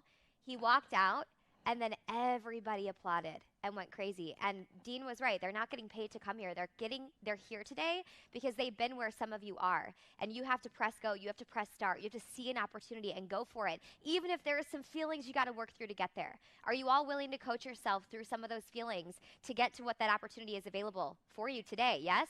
Come on, give me a show of hands. Say yes, put it in the chat box, put I'm ready, put I'm next in that chat box, because this is your moment, my friends. Okay, tomorrow is a really important day. It's the most important day. You're getting really, really tactical. Dean is teaching something. If you didn't see, he has his notebook. He's got some handwritten notes, and I was kind of looking at them. And tomorrow he is going to unveil something for you guys that is so tremendously important. So make sure that you are here on time. It's 11 a.m. Pacific Standard Time, and you have 2 incredible speakers. Tomorrow you have Jamie Kern-Lima, founder of IT Cosmetics. Ladies, any of you wear that? My face right now is sponsored by IT Cosmetics, but she's going to walk you guys through really what it looks like to believe in yourself and the possibility that you have here. And then you also have Russell Brunson, one of the most intelligent marketing minds that currently exists on the planet. It's a very, very, very important day. Show up here on time. Give everything that you have. We talked about this a little bit on day 1. Dean did. He said, how can you thank all these great people that are coming? Do any of you want to thank these incredible speakers that are giving their time, their heart, their energy, their insights? Here's how you thank them. Show up every single day and let the accumulation do its job. If you went through today and you learned about DOT and you heard Shalene be like, well, you could change your DOT. You could change it a million times. And you're still over here like, dang it, I'm having so much fun, but what the heck is my DOT? Can you just let the 5 days unfold as they're supposed to? Is there a rule that says you have to find your DOT today? Or could it be tomorrow? Could it be later tonight when you're in the shower? Could it be one thing that somebody says that gives you an insight and you a distinction that helps transform this process for you? Yes or yes? We call this trusting the process. If you're ready to trust the process, show up tomorrow and go all out for day 3 of this 5-day experience to own your future. I want you to put all out in the chat box. I think it was Jim, it's going so fast. Judy says, thank you for saying that. Honor yourself with where you're at. Okay, if somebody out in the chat room next to you found their DOT and already launched their whole thing, don't look at somebody else's journey for where you are. That's why you're here in 5 days. There's a reason we made it 5 and not 2, okay? Trust the process. We're here for you. This is a team, right? Are we in this together? Are we doing this thing? So let's talk about your homework, all right? I don't really like the word homework. I'm going to call it glow work. You guys have Glow Atanmo. She's a speaker here. Some of you joined just for her. We're going to call this glow work, okay? You got a little activity tonight to help what you did today sink in. Who did their homework last night? Just wave at me. If you did not, let me ask you a question. Does the past have to equal the future? Not unless you choose to live there. You can reclaim your future today, my friends, by doing your worksheet tonight. It's super easy, it's really fast, but it's very, very important. So you guys can go to oyfworkbook.com and oyfworkbook.com. If you guys would type that up and throw that in the chat box for me, that's where you can download this worksheet, and there are going to be 4 questions on it. I'm going to walk you through them verbally right now. So just eyes up here, just kind of watch and receive and listen, and we'll do this just verbally to show you what you're going to do tonight so you can see why it's so important. Okay, it's going to ask you 4 questions, and it's pretty much relating to the training that you did this morning with Dean, which was off the charts. I hope you guys have a ton of notes from that. All these things are stacking upon each other. So when he shares what he did yesterday or tomorrow, it's going to relate back to what he did today. Okay? Here are the 4 things. The first question you're going to answer is, and if you have some answers to this, throw them in the chat box right now so we can do this live. What is the limiting belief that most often stops you from unlocking what's in your head and selling what you know? Right? You know, Shalene's was like, I didn't study exercise science, and we all have these different things. I'm too young, I'm too old, or I have this, and we have these thoughts or these beliefs. So what are some for you? So fear of judgment, great. Looking stupid, I'm not ready yet. And then I just want to say, who would you be without that thought, right? If that thought didn't even exist, what would you be doing? But that's the first thing you'll answer, and really let your heart pour out. This is where you're supposed to be viciously honest with yourself. Has anyone here ever tried to make something sound better on paper so you just felt better about yourself? You're like, that limiting belief, it's really fear, but I'm going to call it like anxiety because I'm a leader and I don't get fear, right? Be real with yourself. Be viciously honest, okay? Second question, leaning into your new belief system, what is the one thing your family, friends, colleagues come to you for? And it's easy for you to do. You're kind of the expert in this. What's the one thing that they say, wow, I wish I could do that like you? What are some examples here? Throw them in the chat box. You're just going to start to percolate on this. By answering this question, does that mean you have to find the thing today? Or are these just questions? All right? Awesome. 3, knowing what you know, what could you sell based on your well above average skill level on this topic? Remember, this is a brainstorm. Is it possible you may come up with 3, 5, 10, 15, 20, 25, 40 things that you could sell? Is it possible you only come up with 1? If you come up with 1 and somebody else comes up with 40, are you better or worse than the other? Or are we all perfect with whatever we come up with? It's a brainstorm. These questions are getting you to go deeper. There's an accumulation here. Trust the what? Shout it out. I'm watching you. Good job. Cameron Adams crushing it over here, room 2. My man, I'm watching. Yes. Okay, trust the process. And then question number 4, knowing what you know now, who could you sell to? Remember, your ideal client is you a few years ago. All right? So you're going to go through those 4 questions. That's going to give you the baseline to do your challenge. Every day, we're only on day 2, you're going to have a challenge that you do. And if you didn't do it yesterday, does that mean that today's your day, my friends? Yes? If you've been hiding in this group, you're one of the people that watches from the sidelines, I am inviting you to join Hiders Anonymous, okay? I'll be leading that group. You tag me. You tag me and you say, KK, I did my video. I'm going to come in there and celebrate you, all right? You all deserve a little spot to shine. You're going to go live. You're going to open up your phone, go live, and you're going to share with us what do your friends come with you for? What's that thing that they come to you for? And if you have a few things, share them all. But remember, it's 3 minutes or less. This is super important. Don't be that person that goes for 25 minutes. You know who you are, all right? I'm telling you. 3 minutes or less. And if brownie points if you do it in 60 seconds. Get some conviction, get some energy in your body, throw your shoulders back, go on a run, and then go live and share it with us with some passion what that is for you. And then you're going to use the hashtag #OwningMyFuture2. #OwningMyFuture2. Please type that up and throw that in the chat box so that you guys are all aligned and everyone sees that. So you'll go live, post your video, hashtag #OwningMyFuture2. Now, I have something very important to say.